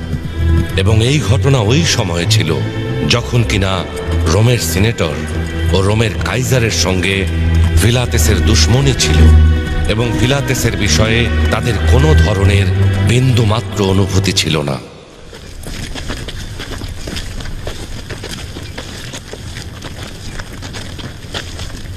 দেখুন, আপনারা দেখুন, এই জিনিসগুলো ওই মা ও তার বাচ্চার মুখ থেকে বের করে এনেছি। আপনারা কেন হাত পা গুটিয়ে বসে আছেন?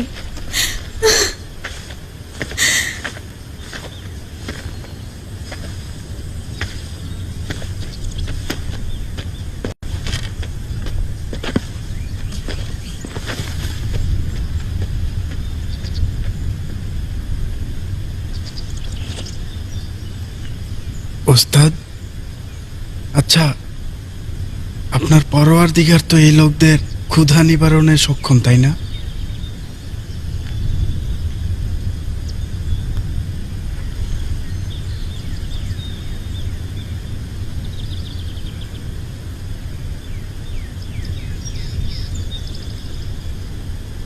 তার প্রতি যদি ঈমান এনে থাকো তবে জাহেলদের মতো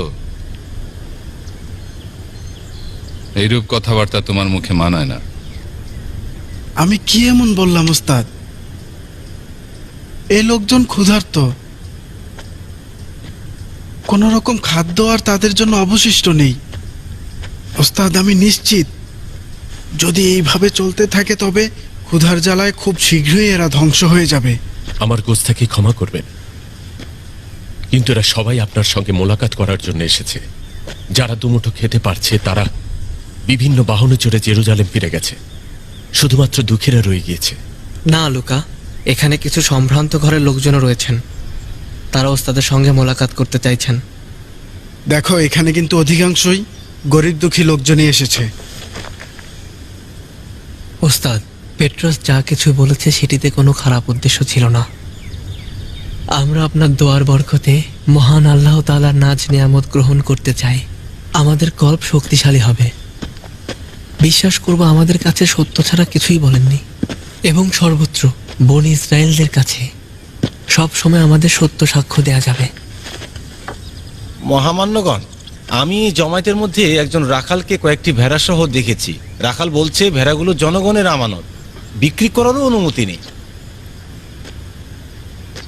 এমনকি যদি বিক্রিও করত কোনো লাভ হতো না, কারণ টাকা নেই। আমার তো মনে হয় 200 স্বর্ণ মুদ্রাও নেই। যা ছিল সেগুলো দিয়ে রুটি কেনা হয়েছে, সেগুলোও সবার নিকট পৌঁছানো যাচ্ছে না। কি যে হবে। তাই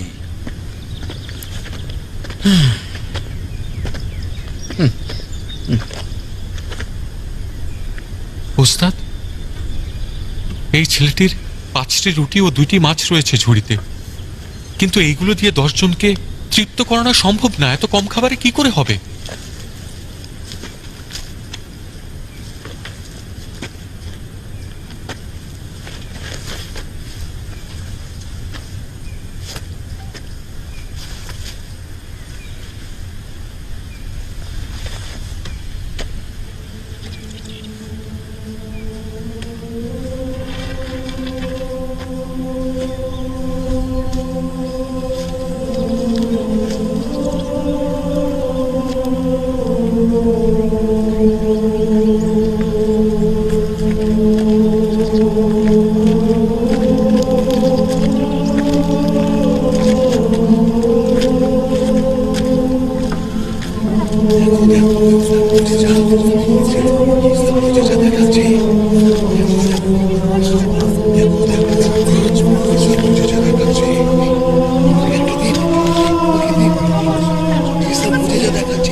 অনুমতি দিলে বলছি।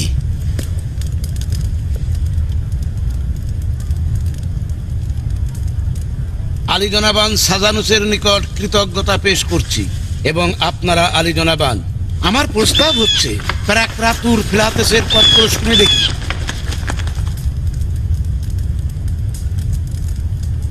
মহান রোমান কাইজারের প্রতি শুভেচ্ছা। ফিলিস্তিনের প্যারাক্রাতুরের পক্ষ থেকে রোমান সিনেটরদের প্রতি বিশেষ পত্র, যেখানে মাযহাবী ও আদালতের সুনির্দিষ্ট নিয়ম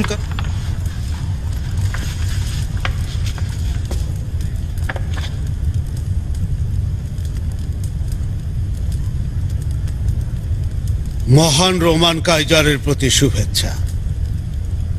ফিলিস্তিনের প্যারাক্রাতুরের পক্ষ থেকে রোমান সিনেটরদের প্রতি বিশেষ পত্র এখানে মাযহাবী ও আদালতের সুনির্দিষ্ট নিয়ম কানুন জানতে চাওয়া হয়েছে। স্বাধীন এই সাম্রাজ্যের উপনিবেশদের স্থানীয় শাসকগণ সম্মানিত সিনেটরদের মতামত নিয়ে কিভাবে তাদের রাজ্য চালাবেন এ সম্পর্কে এখানে বলা হয়েছে এবং এখানে 2টি অনুচ্ছেদ আপনাদের সামনে উপস্থাপন করা হলো। মূল স্তম্ভ: যে কেউ উপনিবেশ অঞ্চলে মাযহাবী বিষয় নিয়ে বিশৃঙ্খলা সৃষ্টি করবে, বিশেষত জালিলে, ইয়াহুদিয়ে ও সুমেরি অঞ্চলে, তাদেরকে কঠিন শাস্তির মুখোমুখি হতে হবে।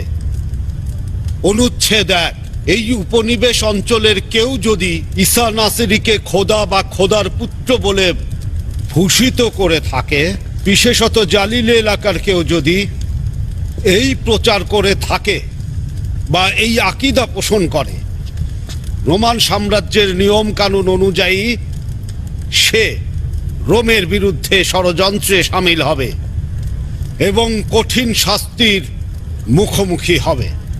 অনুচ্ছেদ 2: যে কোনো ধরনের জনসভা, উত্তেজনা, শহরের মধ্যে আসার আহ্বান, বিশেষ করে ঈসা নাসিরীর সম্পর্কে আলাপ আলোচনা সম্পূর্ণভাবে নিষিদ্ধ ঘোষণা করা হোক। রোম চিরজীবী হোক। ফিলিস্তিন উপনিবেশের শাসক প্যারাক্রাতুর, জেনারেল প্যান্থিউস ফিলাতেস।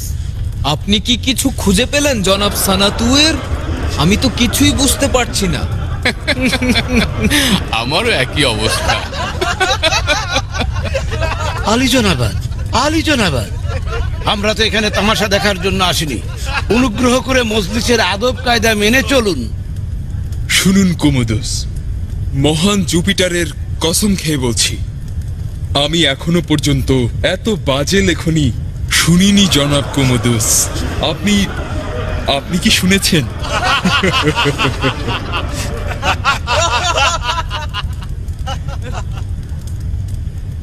ওখানে রোমের প্রতিনিধি হচ্ছেন জেনারেল ফিলাতেস। অতএব ইয়াহুদি এলাকার যাবতীয় ফিতনা ফেসাদের দায়ভার তার উপর বর্তাবে, অন্য কারো উপরে না। এ আবার কেমন জেনারেল?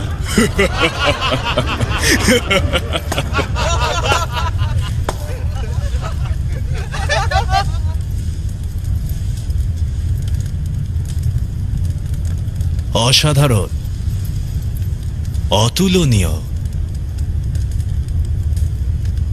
যদি আজ রোমের ভেড়ার লড়াই দেখতে যেতাম, তবে এখানকার আনন্দদায়ক এই মুহূর্ত দেখা থেকে আমি সত্যি বঞ্চিত হতাম। নিঃসন্দেহে এ ধরনের মজলিস আয়োজনের জন্য রোমান সাম্রাজ্যের গর্ব করা উচিত। আলিজা, বাকি অংশ আমি পাঠ করছি।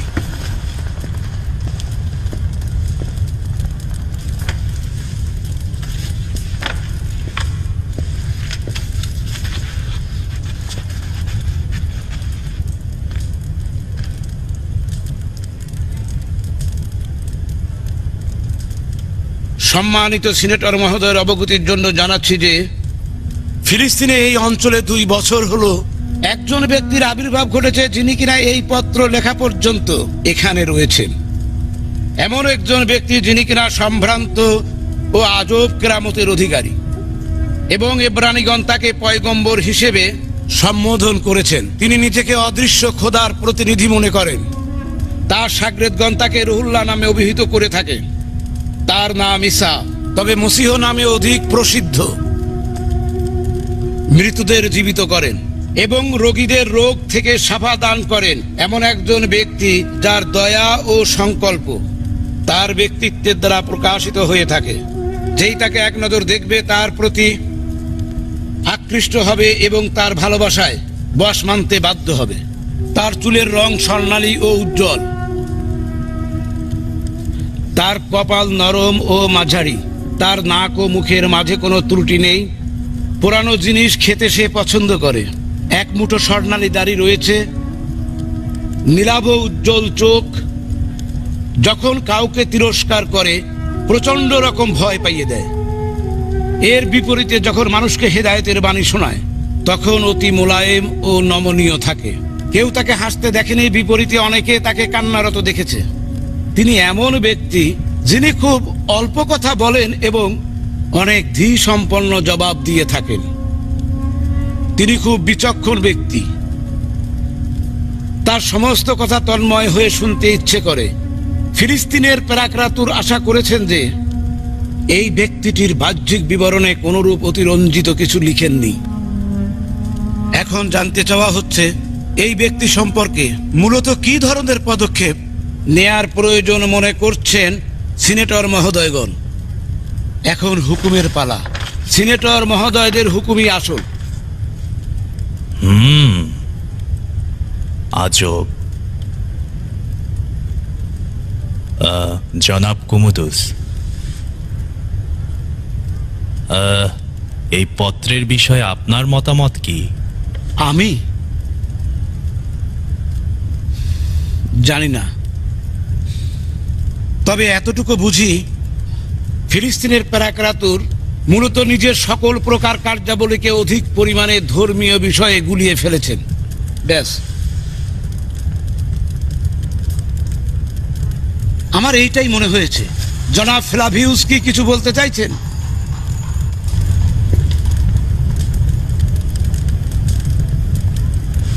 আলিজা সাজানুস, সম্মানিত সিনেটরগণ, দীর্ঘ ইতিহাসে এই সিনেটর পরিষদ এখনো পর্যন্ত এরকম কোনো বিষয় নিয়ে বিপাকে পড়েনি।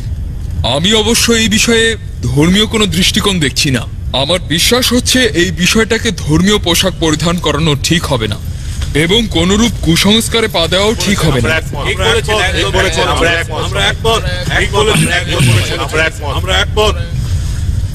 সঠিক বিষয়ে কথা বলেছেন সিনেটর, এটা ঠিক। তবে যাই হোক না কেন, পুনরায় এটা ইতিহাসের দিকেই ফিরে যায়। কিন্তু এটার একটা বৈশিষ্ট্য হচ্ছে যে এটি সাম্রাজ্যের কোনো ক্ষতি সাধন করতে সক্ষম নয়। আমি এই রাজ্যের বেশ কিছু মাযহাবী আইন কানুন সম্পর্কে অবগত রয়েছি, যেগুলো রোম ও এর আশেপাশের উপনিবেশ দেশগুলোতে বজায় রয়েছে। আর এই কারণেই এই বিষয়টি নিয়ে আমি কোনো প্রকার অপূর্ণতা বা ভয়ের কিছুই আর তো দেখতে পাচ্ছি না। ফিলিস্তিনের প্যারাক্রাতুর এই চিঠিতে যথেষ্ট বিবরণ সহকারেই উনি লিখেছেন। একটি ধর্মীয় গোষ্ঠী যার নেতৃত্বে রয়েছে একজন পাদ্রী যে ফিলিস্তিনে উগ্রবাদ ছড়ানোর চেষ্টা করছে, কিন্তু যে পয়গম্বরকে নিয়ে এত কথা হচ্ছে তাকে নিয়ে আসলে চিন্তার কিছু নেই। তিনি এসবে থাকেন না, এমনকি সে চায় না তাকে কেউ খোদা বা খোদার পুত্র বলুক। এটি কি ঠিক নয় বলুন? কিন্তু সিনেটরগণ জানতে ইচ্ছুক যে প্যারাক্রাতুর লোকজনের এই মাঝাবী আগ্রহের বিষয়ে কি পদক্ষেপ নিয়েছেন। প্যারাক্রাতুর একটি ব্যাখ্যা লিখে নিজের দায়িত্ব শেষ করেছেন বলেই আমার মনে হয়। আসলে তিনি এই বিষয়টি নিয়ে রোমের সিনেটরদের মূল্যবান মতামতকে প্রাধান্য দিয়ে এই মাঝহাবি গোষ্ঠীর হইচই গন্ডগোলকে থামিয়ে দিতে চাইছেন। তিনি সঠিক কাজই করেছেন বলে মনে হয়। রোমের জন্য সবচাইতে বিশৃঙ্খলাপূর্ণ উপনিবেশ হচ্ছে ফিলিস্তিন।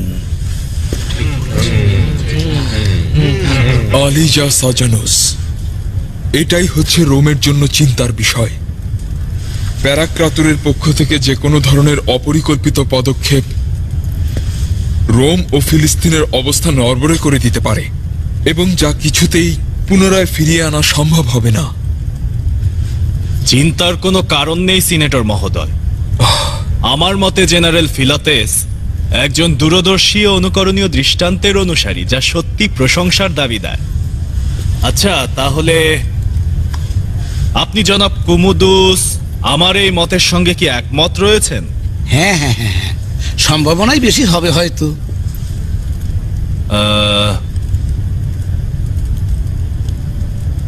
তাহলে সিনেটরদের নিকট প্যারাক্রাতুরের দরখাস্তের আর কি দলিল থাকতে পারে যে আমি অপারগতা প্রকাশ করব? হ্যাঁ, যারা এই বিষয়ে একমত তারা উপরে হাত তুলুন।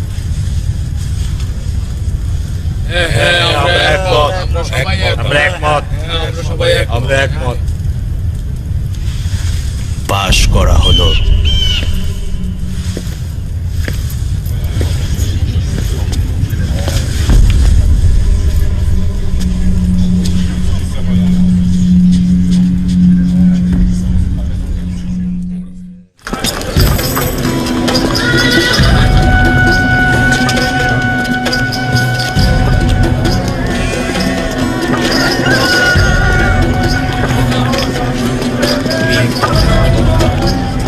অবশেষে অবশ্যই কেউ না কেউ আমাদের এই দুর্ভাগ্যের সঙ্গী হবে।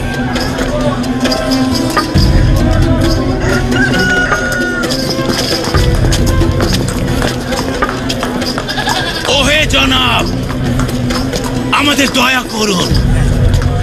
খোদা এমনকি এসব বসে খাওয়া ভিক্ষুকদের রক্ষা করেন। আমরা ভিক্ষুক নই, দুর্ভিক্ষের শিকার হয়েছি। আমরা কৃষিকাজ করি, কেফারনাহুম এলাকা থেকে ছুটে এসেছি যেন আপনাদের এই দুর্ভিক্ষের খবর জানাতে পারি যে আমরা কি দুর্ভোগে না পড়েছি। আমাদের সমস্ত কৃষি ফসল বিনষ্ট হয়ে গিয়েছে, অসহায় হয়ে পড়েছি। সম্ভবত এব্রানি খোদা আমাদেরকে ভুলে গিয়েছেন। কুফরি কথাবার্তা বলো না।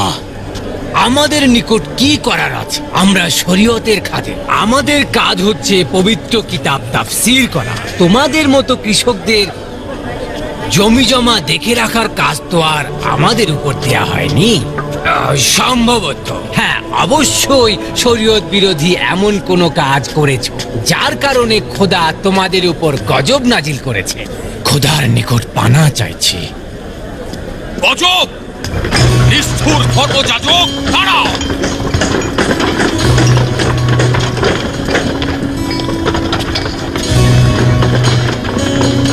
আমি সেখানে যাচ্ছি। হ্যাঁ যাও, রশি নিয়ে এসো।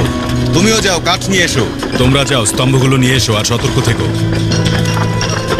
নিজেদের দিকে খেয়াল রেখো। সবুর করো দেখি, কিসের শরীয়ত? আমাদের বাচ্চারা ক্ষুধার্ত, এটি কেমন ধরনের অপমান? বার্ষিক হাদিয়া গ্রহণের সময় তো খোদার রহমতের ওয়াদা দিয়ে থাকো, কিন্তু আমাদের ফসল নষ্ট হলে আমাদের খোদার গজবের কথা শোনাও। তার মানে এখানে আমাদের ফরিয়াদ শোনার কেউ নেই। শোনো জওয়ান, এই পবিত্র আঙিনার সত্য কথাটি আমি তোমাকে খুলে বলছি। খোদার আসমানি বালা মুসিবত সম্পর্কে আমাদের কোনো হস্তক্ষেপ নেই। এখন খোদার কসম, আমাকে তোমরা একটু ছাড়ো, আমাকে যেতে দাও।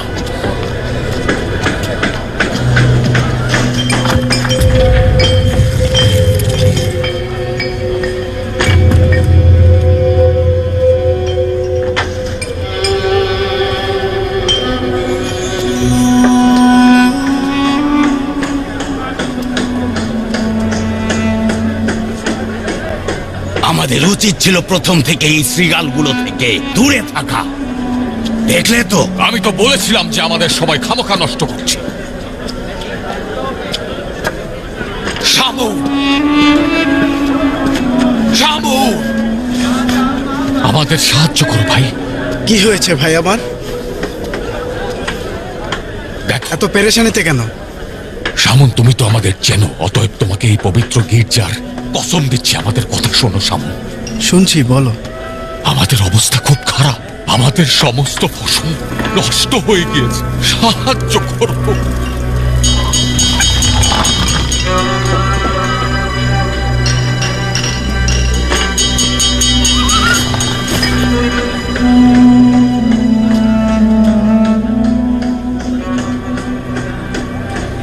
আমি তোমার মতো একজন সাধারণ মানুষ জেরার, আসলে আমার করার কিছুই নেই।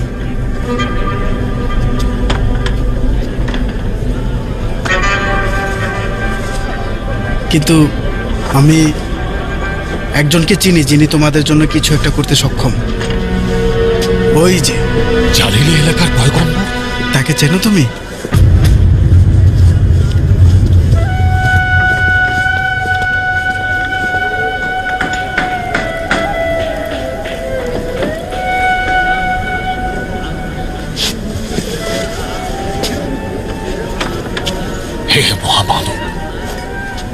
আমাদের ক্ষতিগ্রস্ত করে দিয়েছে। আমাদের শিশু ও নারীদের খাবার কিছুই নেই, এমনকি গৃহপালিত পশুদেরও খাবার নেই।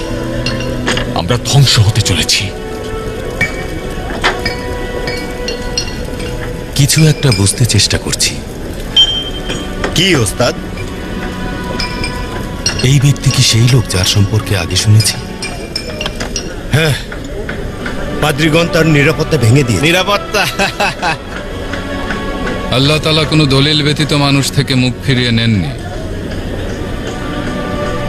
কেননা মানুষ আল্লাহকে ছেড়ে জাহেলিয়াতকে বেছে নিয়েছে এবং গুনাহে শরিক হচ্ছে আর নিজেরা গুনাহের জন্ম দিচ্ছে। এটি ভিন্ন অন্য কোনো কারণ নেই। মানুষ তার গুনার কারণেই ধ্বংস হতে চলেছে। কিন্তু কিসের গুনাহ?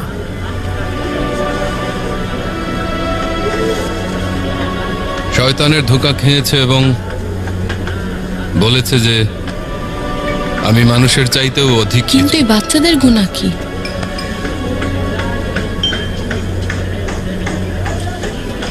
ফসল তোলার আর কতদিন বাকি?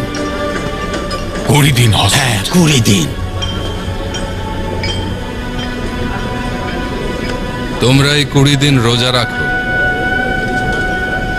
সম্ভবত আল্লাহ তাআলা তোমাদের বাচ্চাদের প্রতি রহম করবেন। ওহে ভাই সকল, শুনেছো উস্তাদ কি বলেছেন?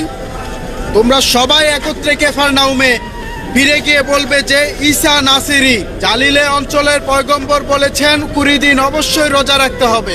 কেফারনাউম ফিরে যাও। হে খোদা, আপনি রহমত করুন।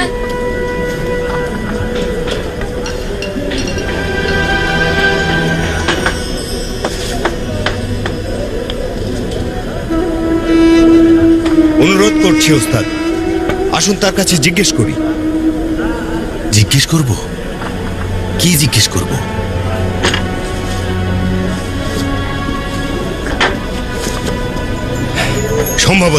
সম্ভবত মরিয়মের পুত্র বলতে পারবে শেষ পর্যন্ত কার হাতে এই পবিত্র গির্জার কাজ পরিপূর্ণতা পাবে। মরিয়মের পুত্র ওই কাঠুরিয়ার ছেলে এলমে গায়েব সম্পর্কে কিছুই বলতে পারবে না। আচ্ছা সত্যি করে বলো তো, আবার চিন্তা করছো না তো যে এই লোকটি দাউদ নবীর কেউ হবে? কিন্তু সবাই বলে তিনি পয়গম্বর। তারা তার খালাতো ভাই সম্পর্কে একই কথা বলতো, পয়গম্বর।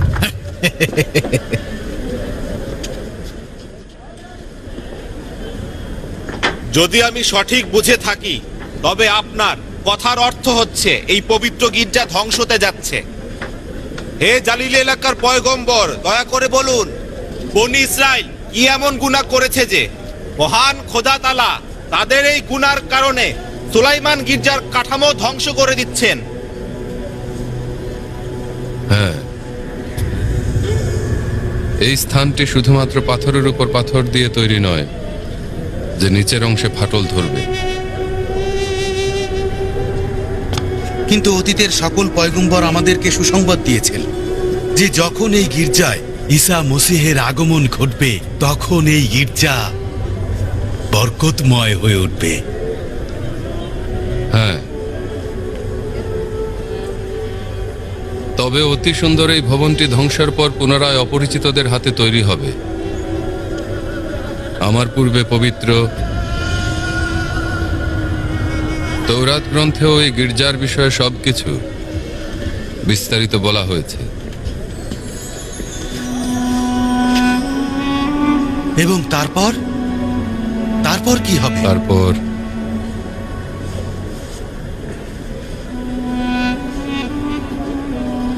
এই পবিত্র ভূমির মাটি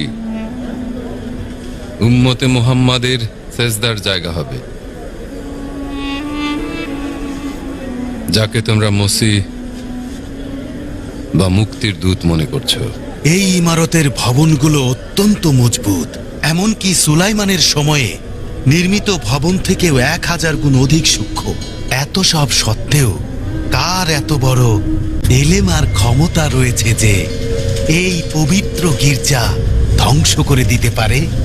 হ্যাঁ, আমি তোমাদের আবারও বলছি, এই গির্জা এমন ভাবে ধ্বংস হয়ে যাবে যে আর কখনই বনি ইসরায়েলদের দ্বারা নির্মাণ সম্ভব হবে না।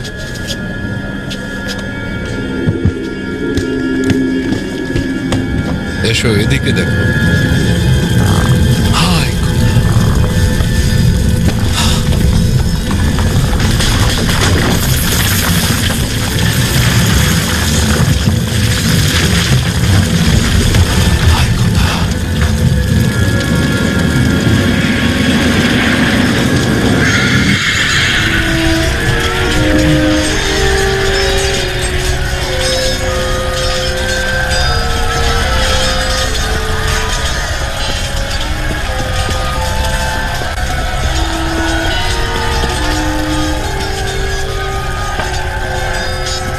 নতি স্বীকার করে নাও সত্যের কাছে, ধাবিত হও সত্য আদেশের বাক্যে।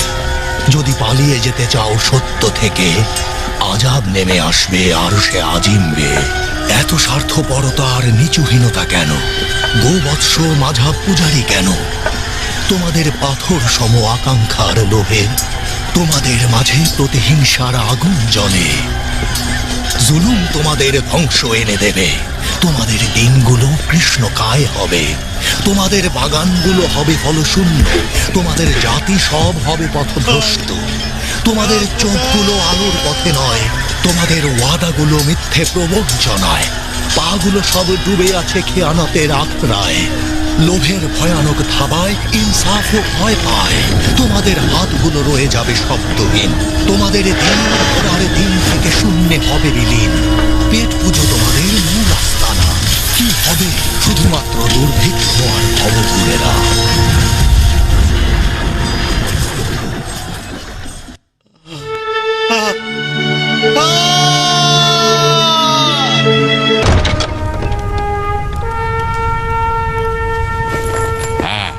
কি এমন গুরুত্বপূর্ণ ঘটনা ঘটলো যে আমার বিশ্বস্ত সেনাপতি আদেরিয়ানা এত ভোরে আগমন করলেন? জাহাপানা, প্রকনসুল ফিলিক্স আপনার সঙ্গে মোলাকাত করতে চাইছেন। তিনি জেনারেল ভিত্রিউসের প্রতিনিধি। ফেলিক্স?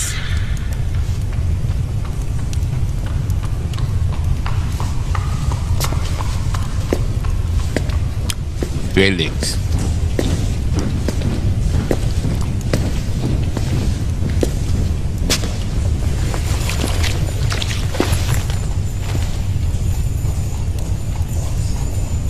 ভিত্রিউসের প্রতিনিধি।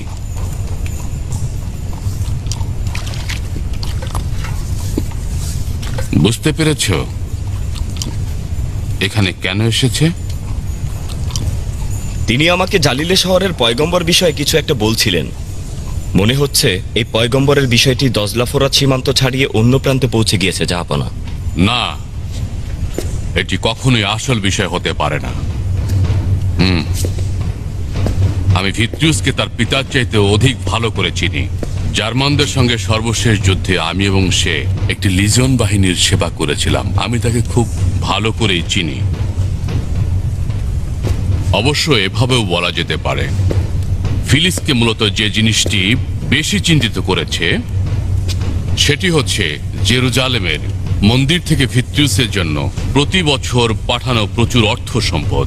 অবশ্য আমি ঠিক জানি না তুমি ভিত্রিউসকে কতটা ভালো করে জানো। ততটা বেশি নয়।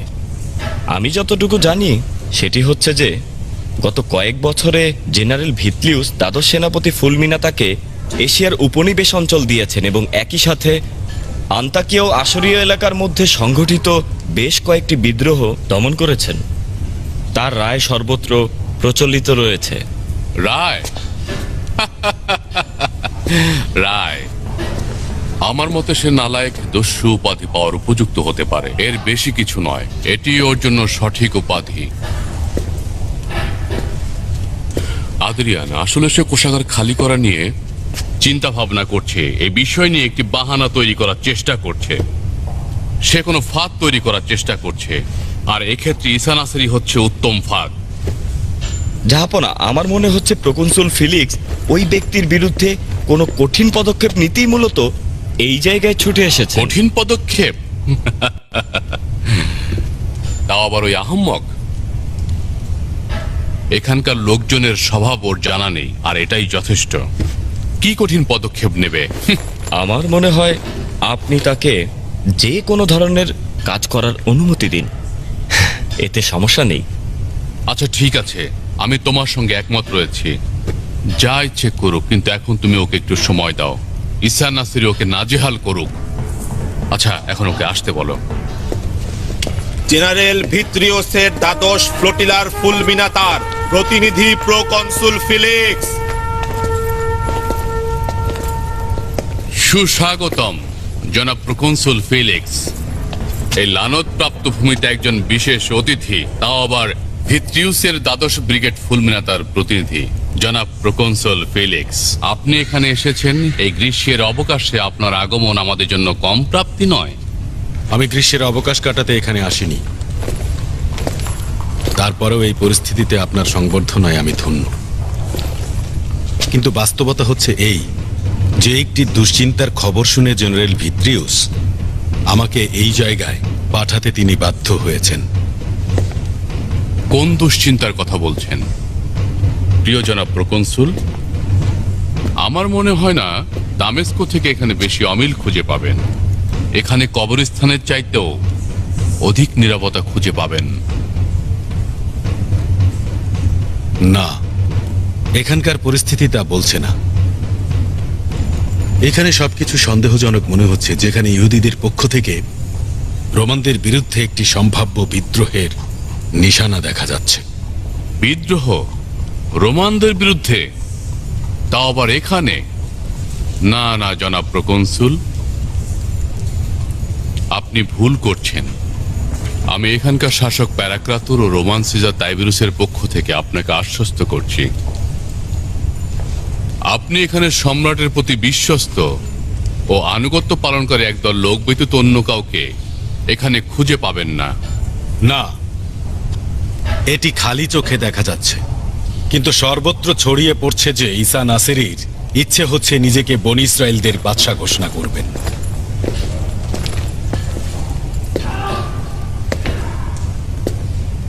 তাহলে এইসব খবর ওই পর্যন্ত পৌঁছে গিয়েছে? আজব মস্করা মনে হচ্ছে। আমি ভেবেছিলাম পুরো সাম্রাজ্যে এইসব ইয়াহুদি এলাকার লোকজনই শুধু এই কুসংস্কার ছড়াচ্ছে, কিন্তু এখন বুঝতে পারছি যে এইসব কুসংস্কার ছড়াতে দুনিয়ার সর্বত্র এই ধরনের লোকজন রয়েছে।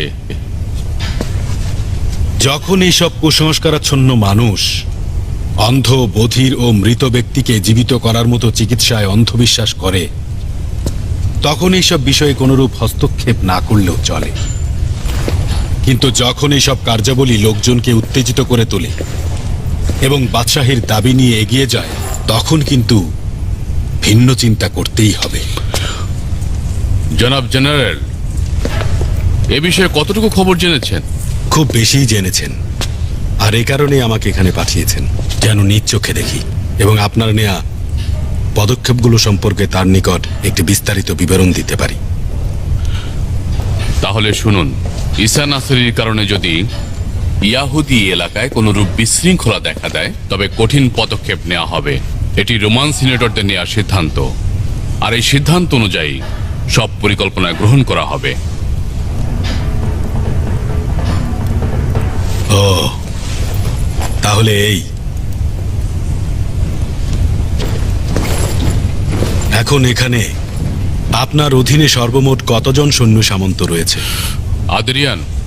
জাহাপনা, আমাদের রোমান ট্রিবিউনের অধীনে এখনো পর্যন্ত সর্বমোট 800 সৈন্য রয়েছে। অবশ্য এইসব সৈন্যদের মূল দায়িত্ব হচ্ছে জেরুজালেমের রক্ষণাবেক্ষণ করা। এক ট্রিবিউন সৈন্য? তার মানে এটি যথেষ্ট? আপনার সৈন্যদের শক্তি সামর্থ্য কেমন? যুদ্ধের অভিজ্ঞতা রয়েছে নাকি নতুন লোক? মজদুর নাকি রোমান বাহিনীর অধীনে ছিল? পুরো ইয়াহুদি এলাকায় আমাদের সৈন্য সংখ্যা 3000, সবাই পুরাতন ও অভিজ্ঞ, এবং তারা প্রত্যেকেই সুমেরি এলাকার অধিবাসী। সুমেরি এলাকা? বিশ্বাসযোগ্য তো? অন্তত এটা জেনে রাখুন সুপ্রিয় জনাব প্রকনসুল, যে সুমেরি এলাকার অধিবাসীগণ সবসময় ইহুদি সম্প্রদায়ের বিরুদ্ধে ছিল এবং আছে। তার মূল কারণ হচ্ছে প্রাচীনকাল থেকে দুই গোষ্ঠী দুই মাযহাবের ছিল। এই কারণেই সুমেরি সৈন্যরা ইহুদি বিদ্রোহীদের রক্ত ঝরাতে কার্পণ্য করে না, এমনকি ইহুদি নারী ও শিশুদেরও রক্ত ঝরায়। আপনারা কেন খোদার শরীয়ত বিসর্জন দিচ্ছেন? আমরা কি করেছি? আমরা খোদার শরীয়ত বিসর্জন দিচ্ছি। জেনে রাখুন, যদি ইনসান খোদাকে ভালোবাসেন তবে খোদা তার হয়ে যান। আর যারা মূর্তি পূজারী, যারা জেনাকার, তারা অবশ্যই জেনার শাস্তি পাবে। পেট পূজা হচ্ছে বড় পূজা।